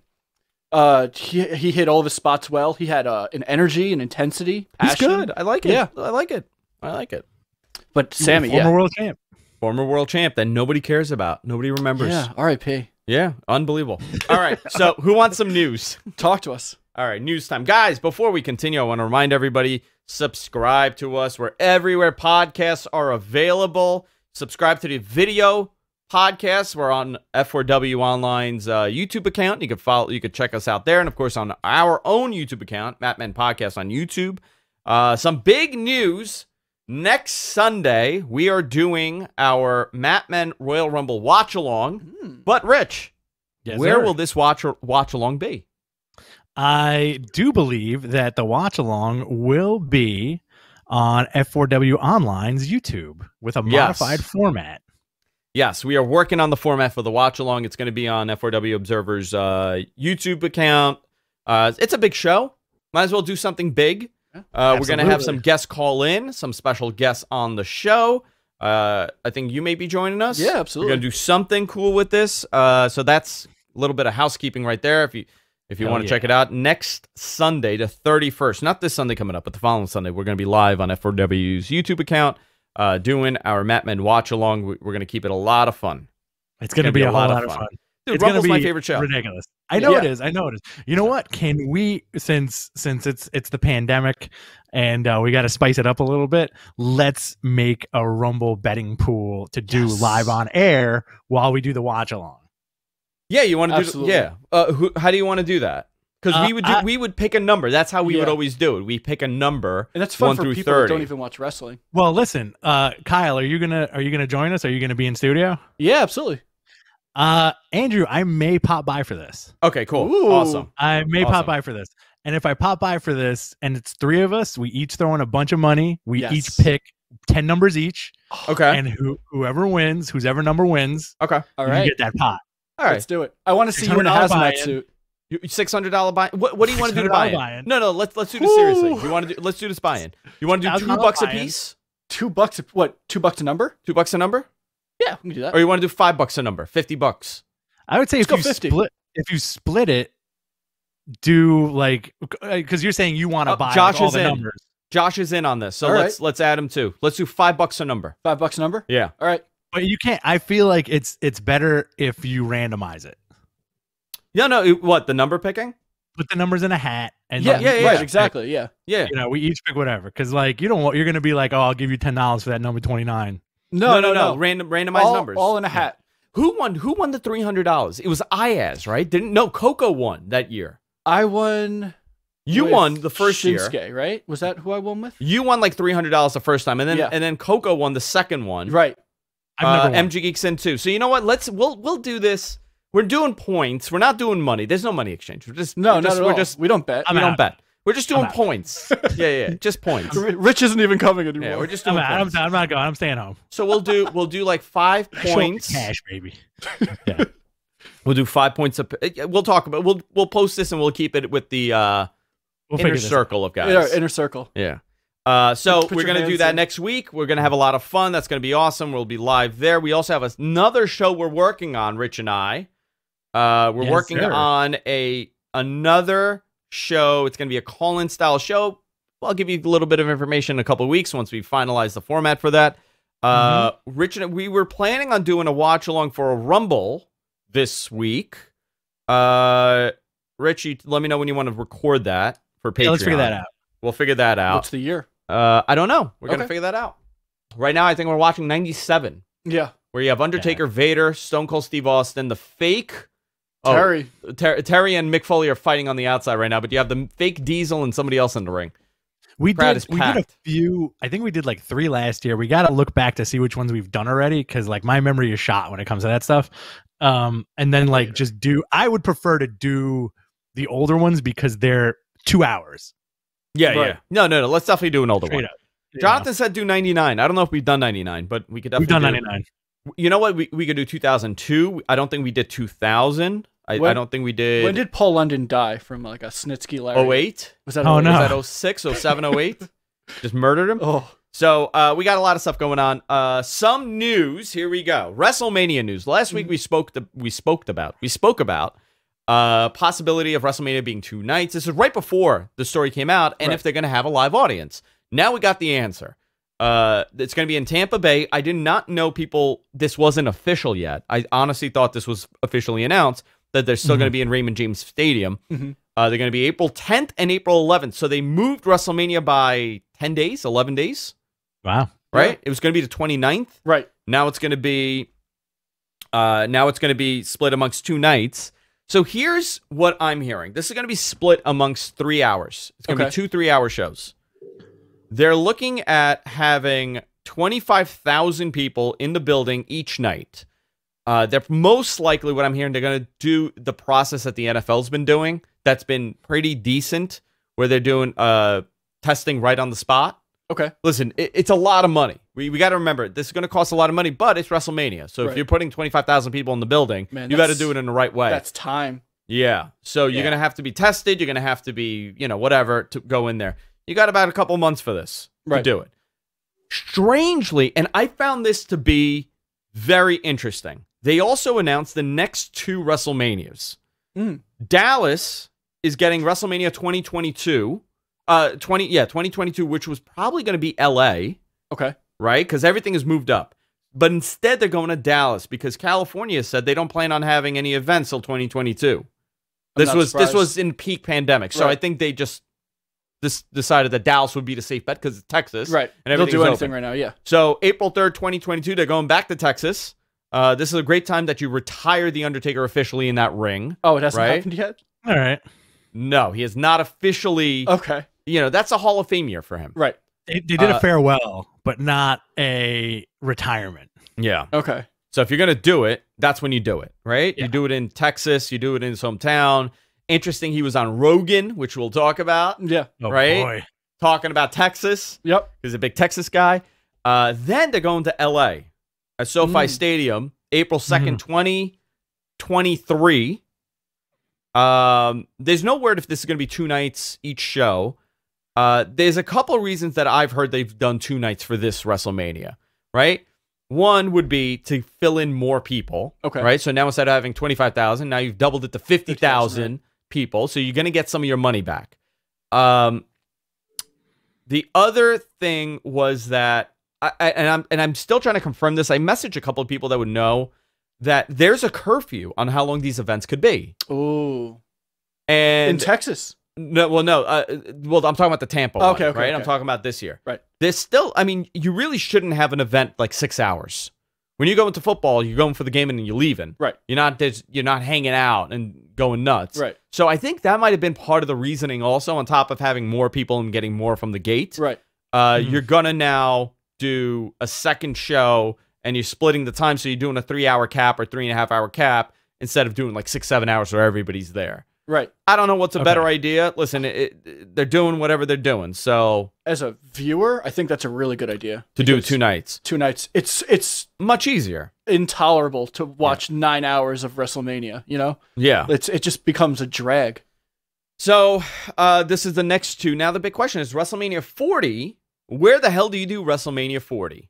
I made a joke that it should be at the Garden for 2 nights. I'm going the moon. Yeah, the moon? I want the moon. I think at this point, that's where Al Gore was yesterday. Did you see him? I did. Fucking guy. He's the smartest guy on the planet. You know what? He said, I'm out of here. He just went to the moon and built a house. Good for him, man. Unbelievable. I'm out of here. He was like, if you're not going to work with me, I'm out. What is that, Al Gore? That's I'm out of here. I'm on the moon. Congratulations. And he just floated away. Just got zoomed out. He sounds like RoboCop. My Al Gore is RoboCop, basically. Beat a creep. Yeah, just like your shirt. Look at that. There's It's my wrestling shirt. It's a wrestling shirt. Nice RoboCop shirt. It is a wrestling shirt. Yeah. It's because Monday Night Raw was so WCW. I was like, let's go. Might as well wear your RoboCop shirt. So here's now the story with this year and WrestleMania. What happens after? WWE needs to leave their Thunderdome. Right. Yes. Tropicana is going to be used for baseball. Right. I'm gonna get to WrestleMania 40 here. Just let me just touch on this. The goal is that they're going to start touring somewhat. Okay. After WrestleMania. This is going to be a logistical nightmare. For sure. I heard this a while back that was always the plan, that post WrestleMania they start touring, and we've mentioned it a couple times on the show. How do you do this with 2 live shows a week? Now you're going to have a show on Monday. Now you're going to have a show on Friday.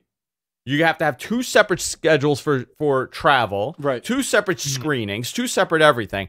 I don't know if going live both nights is going to be something that happens. Maybe they do. From what I'm hearing, they do. They're going to do live bi-weekly.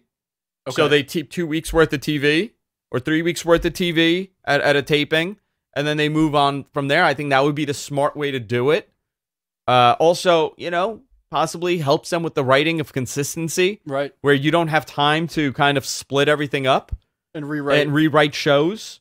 They may benefit from that, but that is the idea that they start touring on some small scale. I have no idea what that looks like. I don't understand how they're going to be able to pull this off in a good way. They could, I don't know. But that's where it looks like it's headed. That post WrestleMania, they're going to be touring on some smaller scale. Where do the wrestlers and company fall in line as far as getting the vaccine goes? Because I feel like they're essential. They're essential, right? I mean, they're deemed because if you look at the guidelines for essential workers, like media is considered an essential service. Right. They were deemed an essential service in Florida by the governor. Okay. So it's very I actually asked someone this, if they have been vaccinated. I'm under the belief that certain people within the company, I should say, have gotten the vaccine already. Okay. I don't know who those people are. I don't want to even speculate and assume who got it, who hasn't got it, but there are people within the company that have had the vaccine already. That's good. Listen, if you're traveling, I'm not going to get into who should be first in line, but you know what? If you're traveling that much and you're providing a service, which they are to some extent, I don't see a problem with them vaccinating these guys because they're going to be traveling. It's better for their safety and other people's safety, whatever. You do what you got to do. Especially if you're going to have like Ric Flair on every show. Oh my God, yeah. Vaccinate him 3 times. I want it to be a drunk Joe Namath now, but they won't let him talk. Like, I want him to do the whole thing like, I don't care if Raw's struggling. I want to kiss you.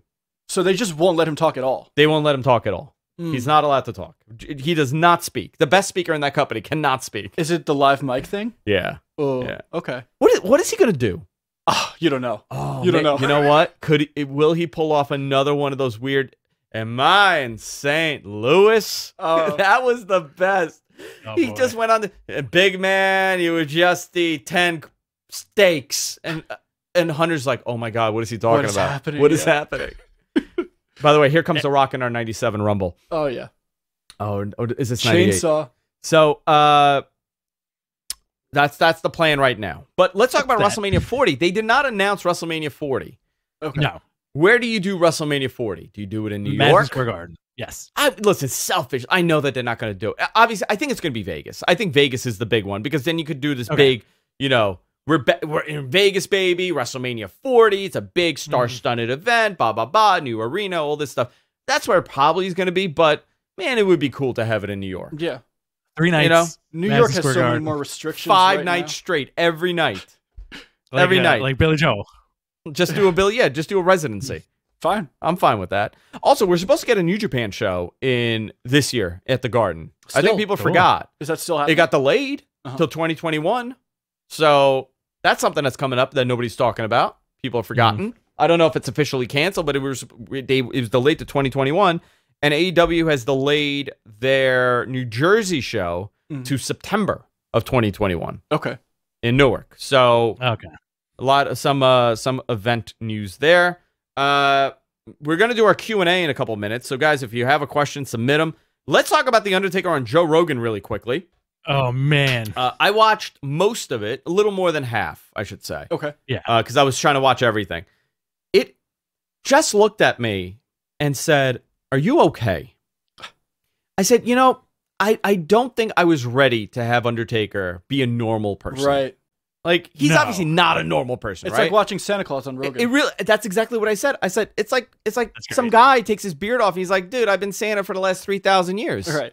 You know? What? This has been, He's like scratching his belly, and it's like, oh, dude, no. I've been Santa for the last, 1,000 years, whatever you're Right. gonna, whenever Santa originated. So Sure. I found it interesting. You could tell that he was a little nervous because he's not really media trained. He's a guy that No. was a freaking dead zombie. Right. Who was the comic that was with them? Oh, I don't remember his name. The guy who And was he's in a the big corner? wrestling. Yeah, he's a big wrestling fan. Oh, skinny kid? Yeah, someone in the chat will know. I forgot his name, but it was, you know what? After you sent the link to everybody yesterday, I really enjoyed it. I'm not super big into Joe Rogan, but that first hour and a half, really, really entertaining. I like that Joe did not pull back. You don't get the normal traditional media interview with him. No. I mean, there was a lot of moments. Tony Hinchcliffe, there you go. Thank you, John. And Tony, Tony was there because he's a big wrestling fan. He was friends with Piper. Right. They did like comedy stuff with Piper. I thought Taker being asked about steroids and Vince's steroids and, how did people have that physique? I don't think he's ever been confronted with questions like that, and it came out of nowhere. I think he handled it right because he's like, listen, I took steroids and I never had a body like that. Right. So we kind of gave an out for these guys. Yeah. But it was cool to see them talk about wrestling because Joe's not a wrestling fan. No, and that's why you get those kind of questions. Yeah, and you got questions from people that don't know what they're supposed to ask a wrestler. Right.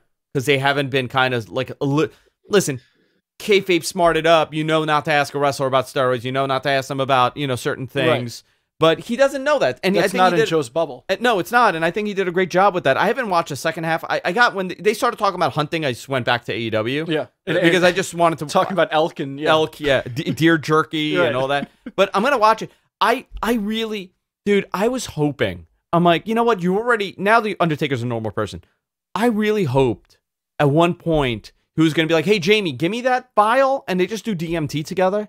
And Undertaker now becomes possessed by his character. Right. And he goes into character. He's like, all of a sudden his eyes roll back and he starts doing like the old school Undertaker stuff. He brings and up the urn. Just takes a shit on the desk. Right. I just wanted to lose his mind. There's a whole other half. It might happen. There is a whole lot. I don't even know if it happened. I wanted it to go into alien talk. I was hoping that Undertaker's like a big alien guy. And he's like, yeah, of course they're real. And then he goes into like some crazy theory about mole men. Like Undertaker's a big mole men guy, flat earther. Like I wanted to go through crab people. Wanted him to go through all of that. Yeah, I was just how wonderful would it be if the Undertaker just looked at Pan the camera and is like, aliens are real, man. I've seen them. And then Joe Rogan's third eye opens up and it's just beaming at the Undertaker.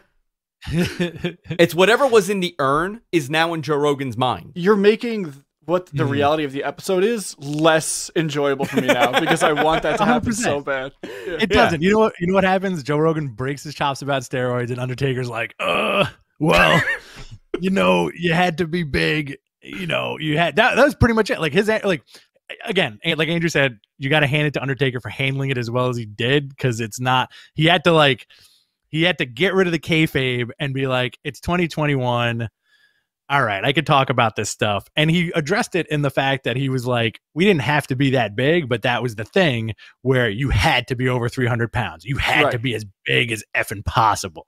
And he was like, we were working, 300 dates a year, etc. And I think that stuff, since Rogan's not a wrestling fan, I think that stuff blew him away where he's like, are you kidding me? And he's like, yeah, dude, like we would work 6 nights a week and twice on Sunday.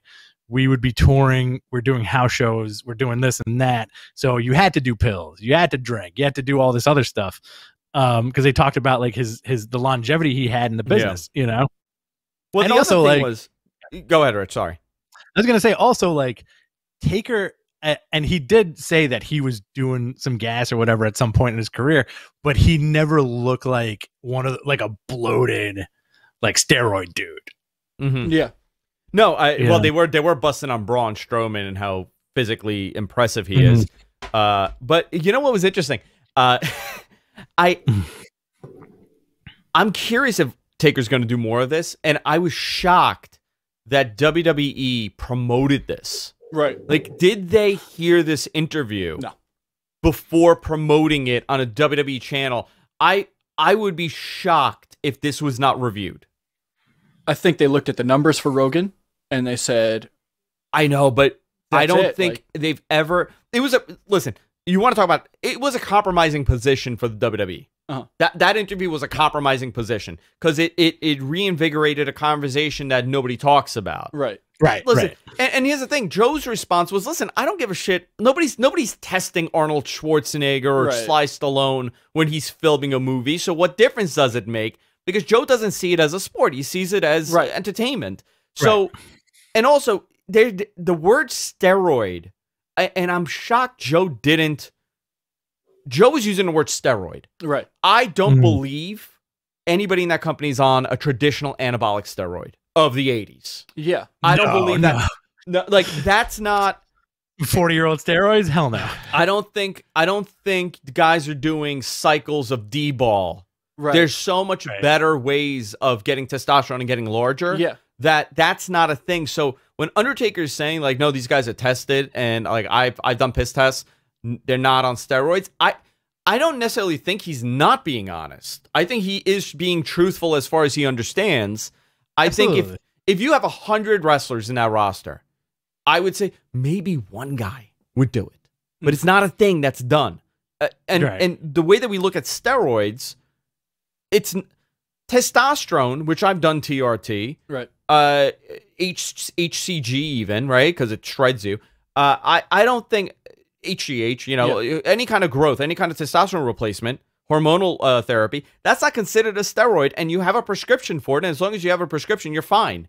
Anybody could walk off, go into a doctor's office, a life modification doctor or a anti-aging doc, and get this. Right.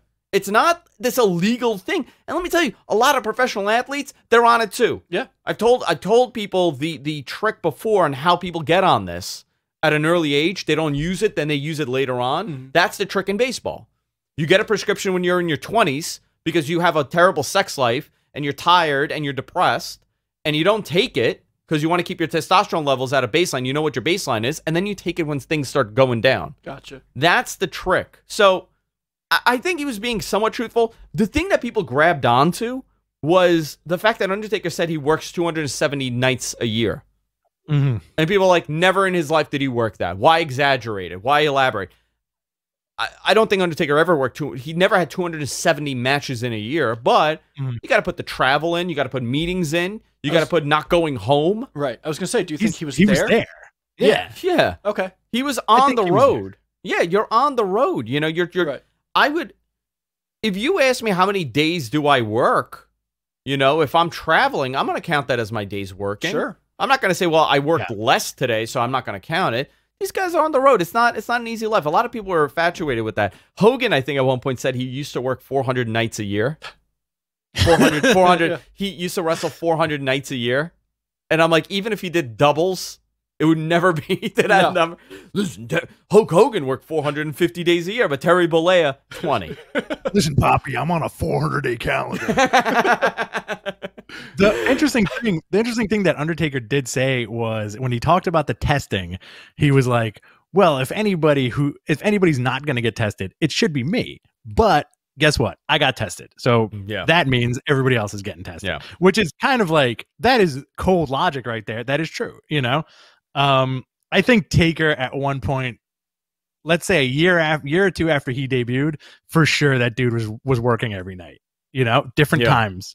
I think now they're keeping everybody a little more healthy, you know, like you can't, who are your your dudes on the bigger side now, like your Braun Strowman or Brock Lesnar is a great example. Like Right. Brock's not working 300 days. No. You know, he's working like 3 days. Right. Yeah, whatever it is. Gotta keep that. You got to keep that body in good shape so that 10 years from now, in 2031, Brock Lesnar returns at the Royal Rumble and still kills everybody with a giant white beard like Zeus. Yeah, perfect. Please. We had a lot of other just little stories, but I want to talk about Austin's show, Rich. I have yet to watch it, right? I did not watch it. But the way Rich described the show, okay, to me, is that Steve Austin takes these people on dates and then he asks them to rate it? What is the show? What does he do? Rate his date? Kyle, have you watched this? No, what is this? Okay, you gotta check it out. It's pretty funny. It's so basically like, Was this on the network? No, It's USA. Okay. it's on USA.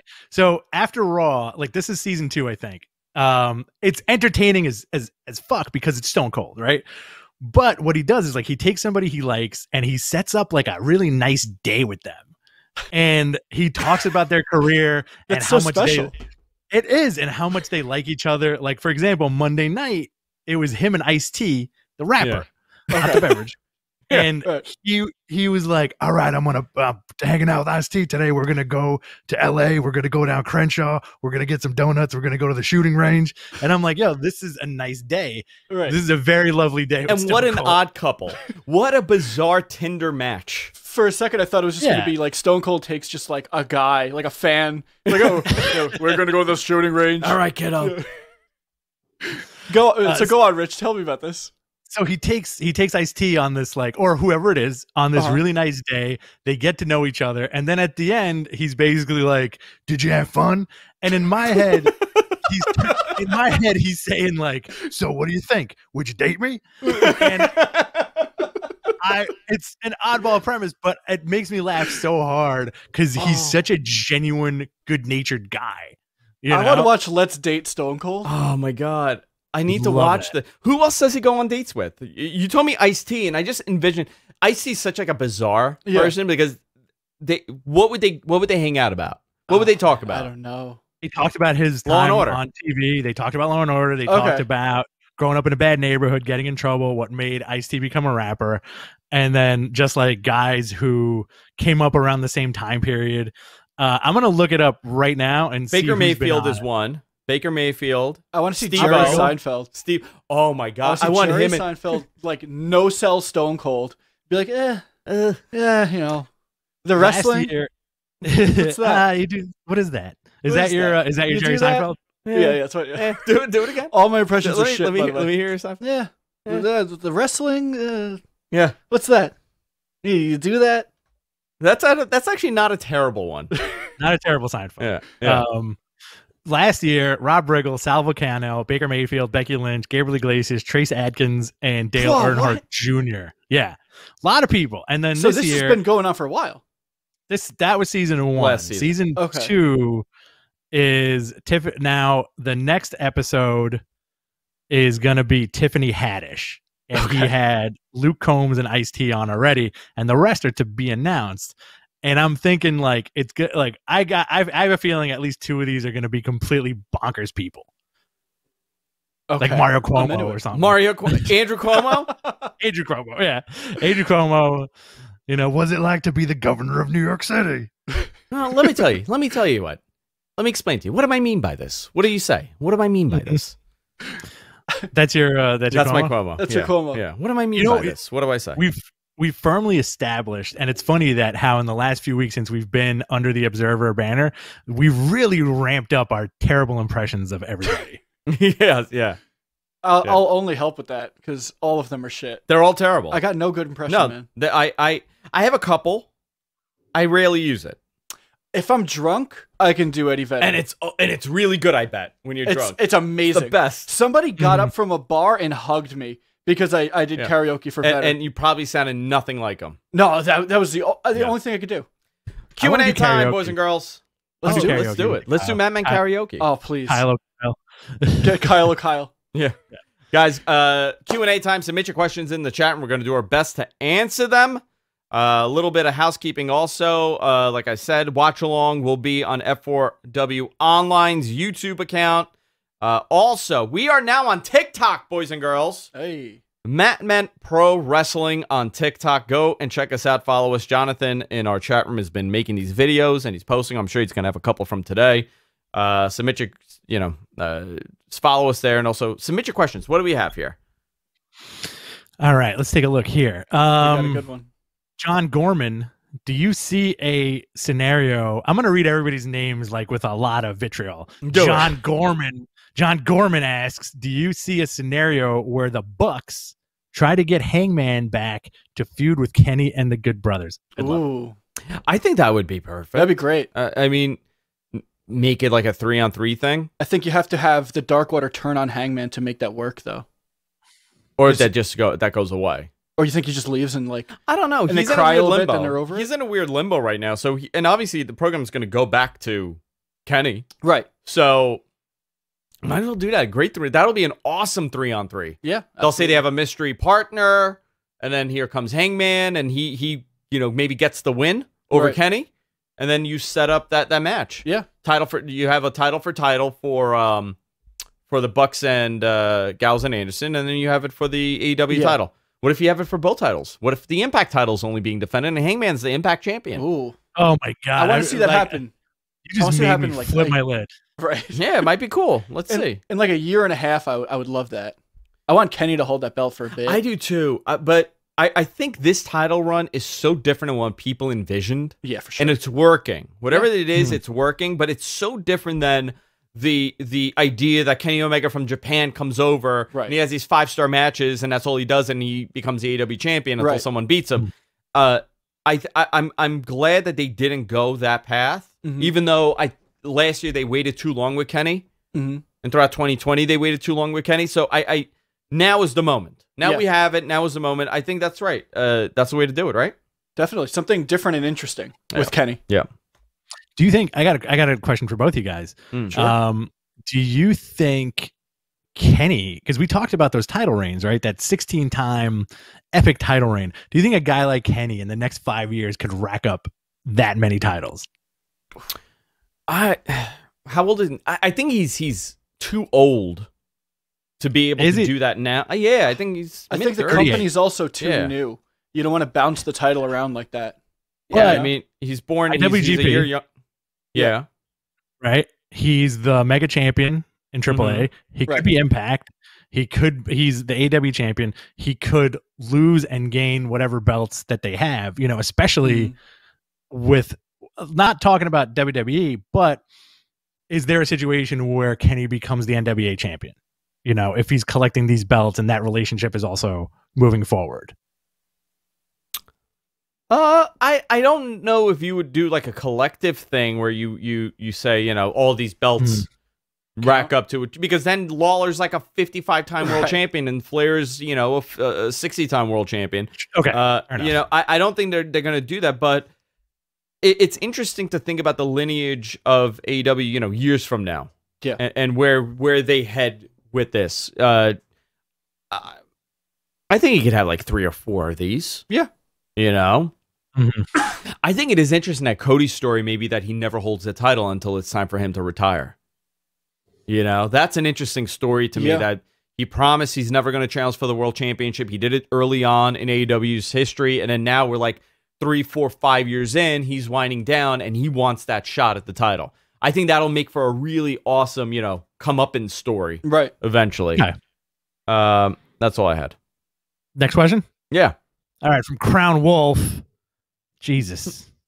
Does Alexa turn Asuka into Kane? Oh my God. No. Into Kana. I'm sorry. Oh. I misread that. Oh. I like Kane more. I like Kane more. No. The question is, does Alexa turn her into Kane? Yeah.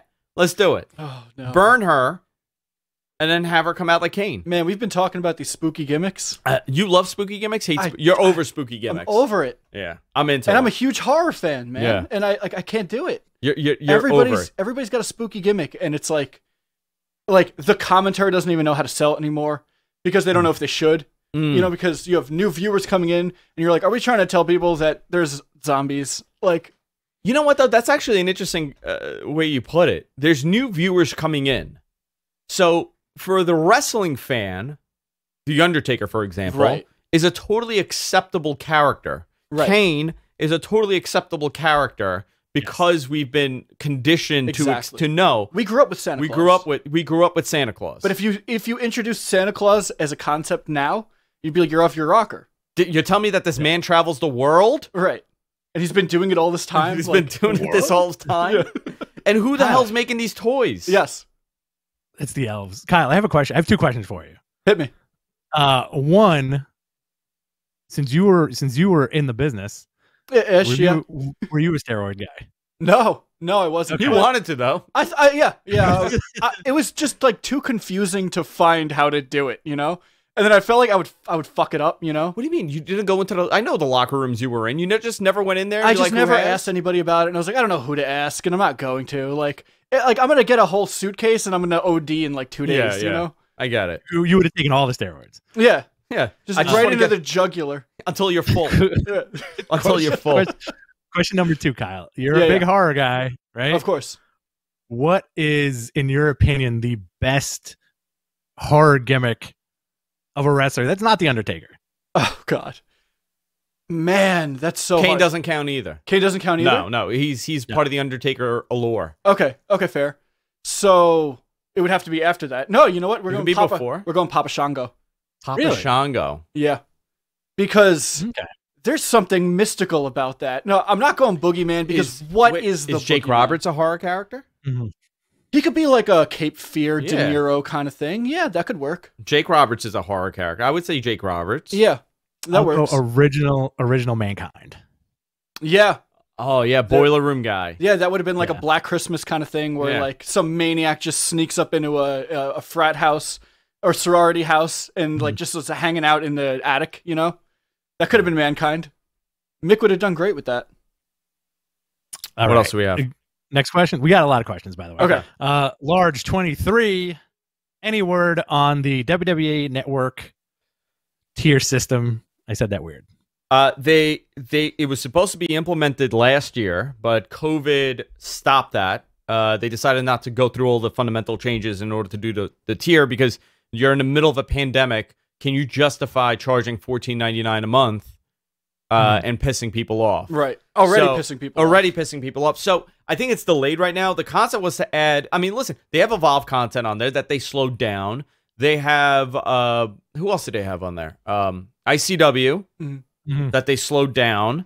So the plan was to have all these other stuff happen and then air some of these events. Right. Live. Okay. Obviously, there's no live events, and they just lost focus of it. I think it's going to be for next year, at least for maybe the second half of this year or next year. But they are going tiered. It's just a matter of what content is available.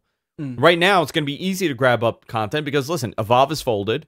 Who knows what companies are going to come back eventually? Right. The biggest suffering is going to be the independent scene.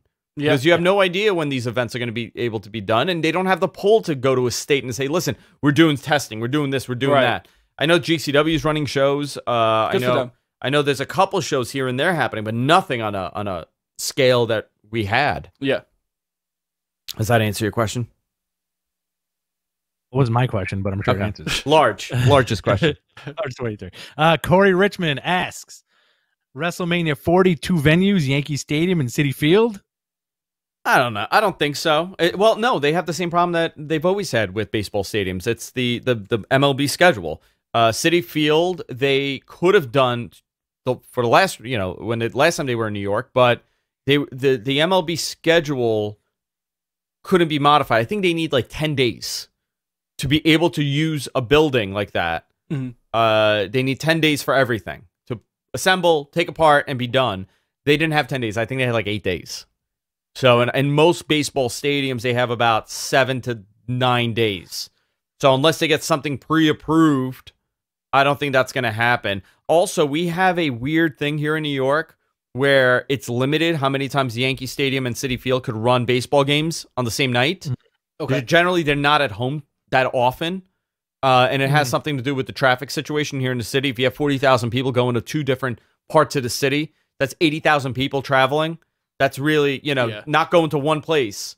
That's why going to Jersey's easy because you can get to Jersey. Right. But we've never seen anything on that scale here in the city because we don't have a baseball field here in New York City. It's a logistical nightmare if you're going to travel and put 80,000 people in a building. So I don't think New York is going to happen. I think it's going to be Vegas, the reality. Okay. Fair enough. Bachelor 3000 asks, who are Enchanté's and PMX's favorite wrestlers? PMX is rich. Oh, what is it? We can't say it on the show. Okay. It's the P word, man X. Okay. Yeah. Not penis. Okay. You know what? PMX's favorite Platypus. wrestler. I knew it was platypus. It's Pusthesis. Pusthesis. Yeah, PMX's favorite wrestler, Tay Conti, 100% right now. Tay Conti's your favorite wrestler right now. Oh, okay. yeah. You know what? I believe you. Favorite wrestler ever or favorite wrestler of all time. of all? That's, yeah. that's PMX's current favorite wrestler. Current favorite current, wrestler. okay. Who's your current favorite wrestler? Current favorite wrestler. Are we doing like a weekly thing? Like right now, what if I ask you right now, who's your favorite wrestler right now? Probably Kyle O'Reilly. Kyle O'Reilly? Yeah, probably. Okay.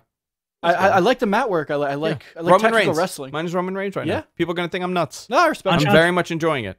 Enchanté's favorite wrestler. Enchanté's favorite wrestler is always Velveteen. Okay. Yeah. All right. Unfortunately. Cool. Unfortunately for Enchanté, it's still Velveteen. Unfortunately. Kyle, Yes. you like Kyle O'Reilly because you're like, yo, we got That's the it. same name, bro. I knew it was coming. Yeah, that's it. That's it. That's why I watched Darkness Falls, because the star of that movie's name was Kyle. I'm like, I'm in. I'm hooked. Terrible movie.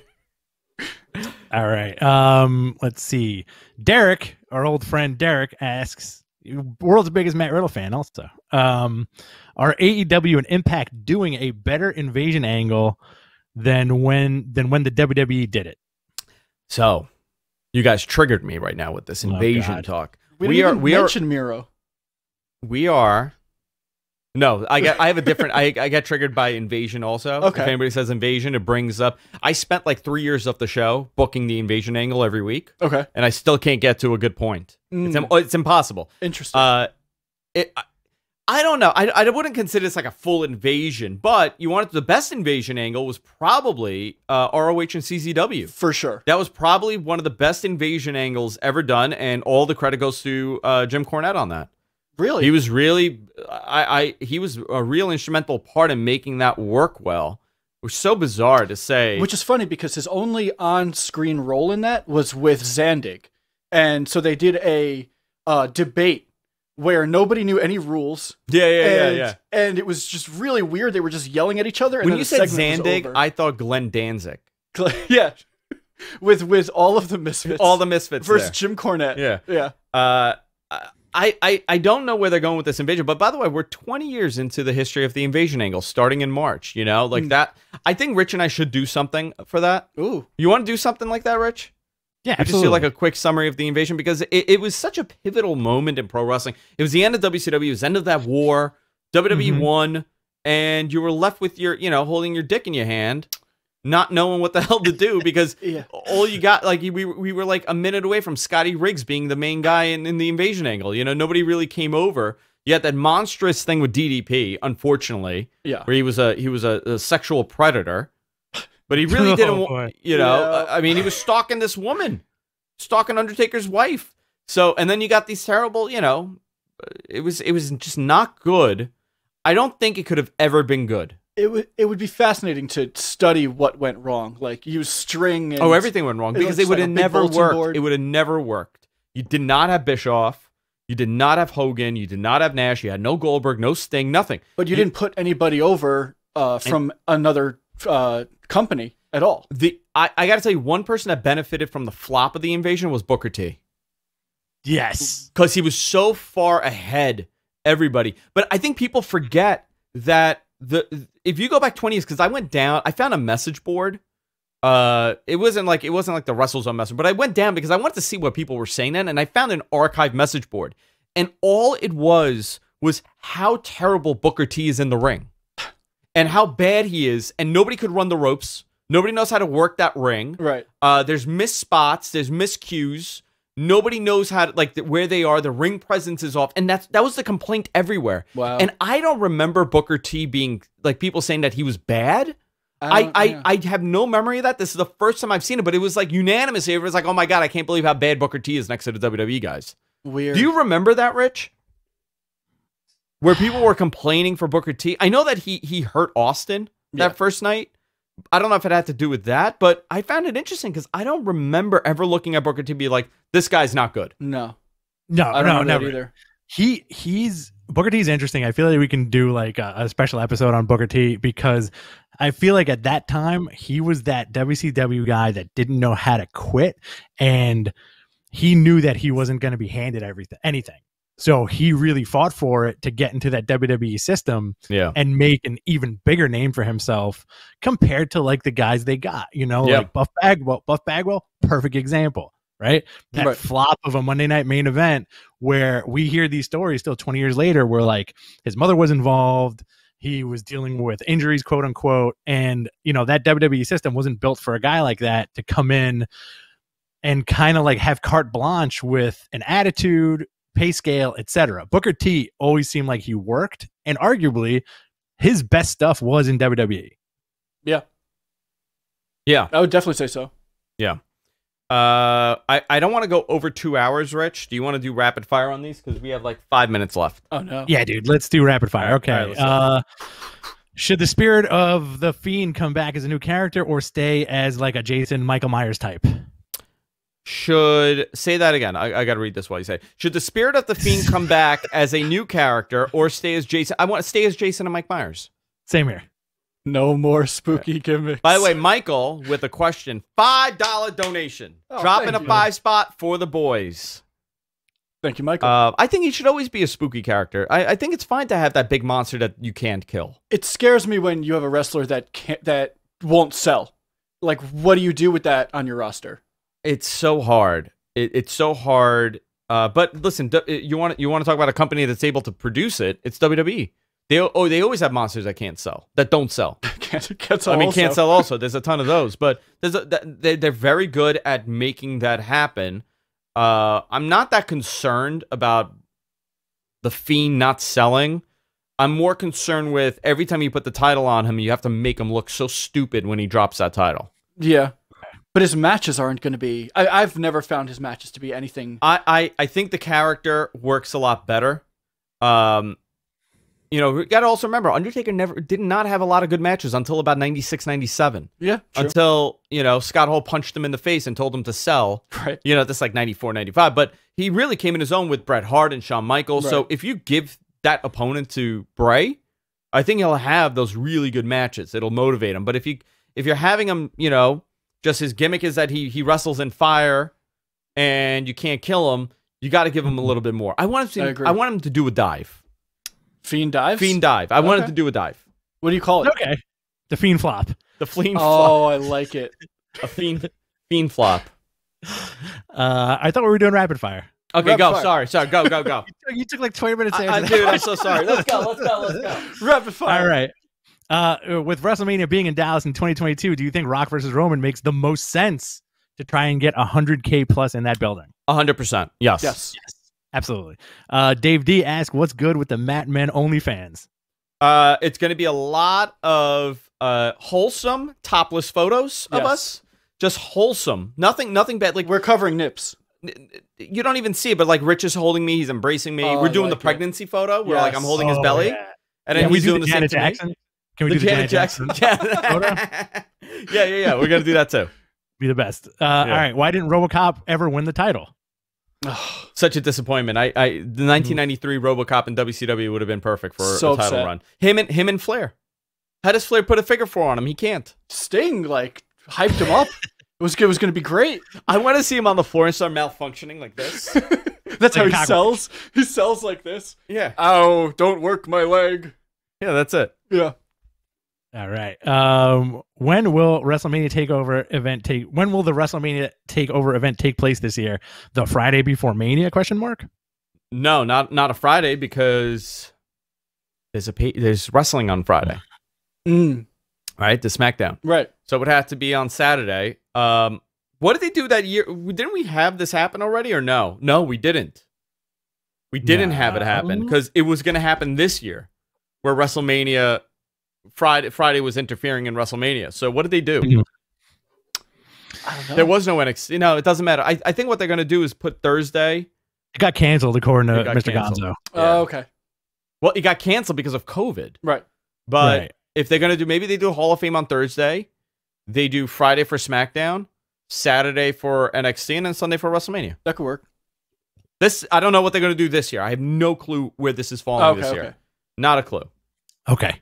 How would you book I think this is the last one. Mm-hmm. How would you book the AEW Women's Eliminator Tournament? I would book Thunder Rosa to win or have the debut of Tessa Blanchard.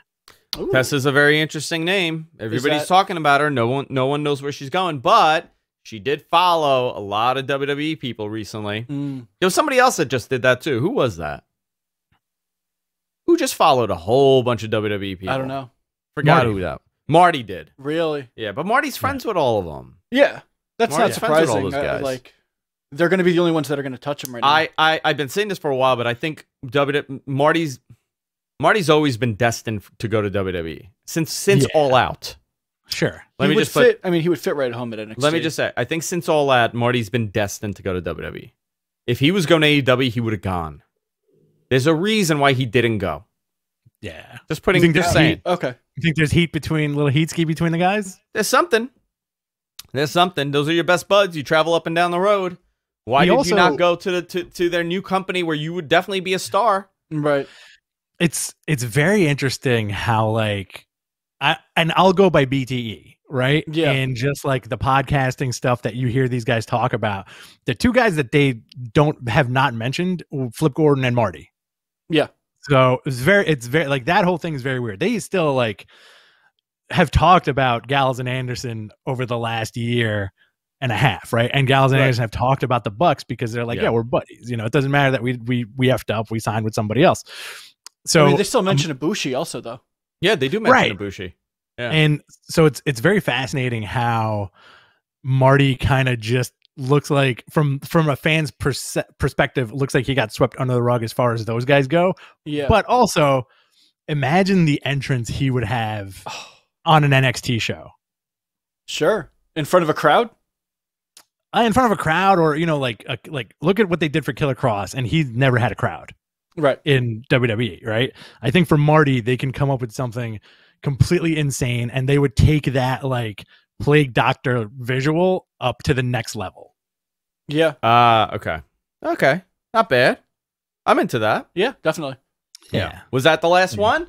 That was it, baby. All right, boys and girls, thank you very much. 2-hour episode of Matt Man. We went over 2 hours. 2 hours and 2 minutes here. So close. Very long episode because Kyle was here. Thank you, Kyle, for hanging out with us. Of course, man. You're gonna hang out during the watch along? Yeah, sure. Okay, you know what? I think that would be cool if we could do. It'll give me more time to produce if I got another guy on mic. All right, sounds good. In the studio, so we could definitely do it. Rich possibly in the studio. I hope so. If not, it's we're fine. we're talking about that Royal Rumble. Yeah. Sorry, to Rich in a hazmat suit. We could all go get tested before we do it. Let's do it. I will definitely get tested before I go anywhere. I long for your embrace. By the way, as I wrap this up, the Los Barriquas have hit the ring in this Rumble, pummeling Steve Austin. Oh, because he had a bounty on him, right? Isn't this the bounty here? Oh, that weird. Oh, there goes Savio. Miguel, there goes Miguel.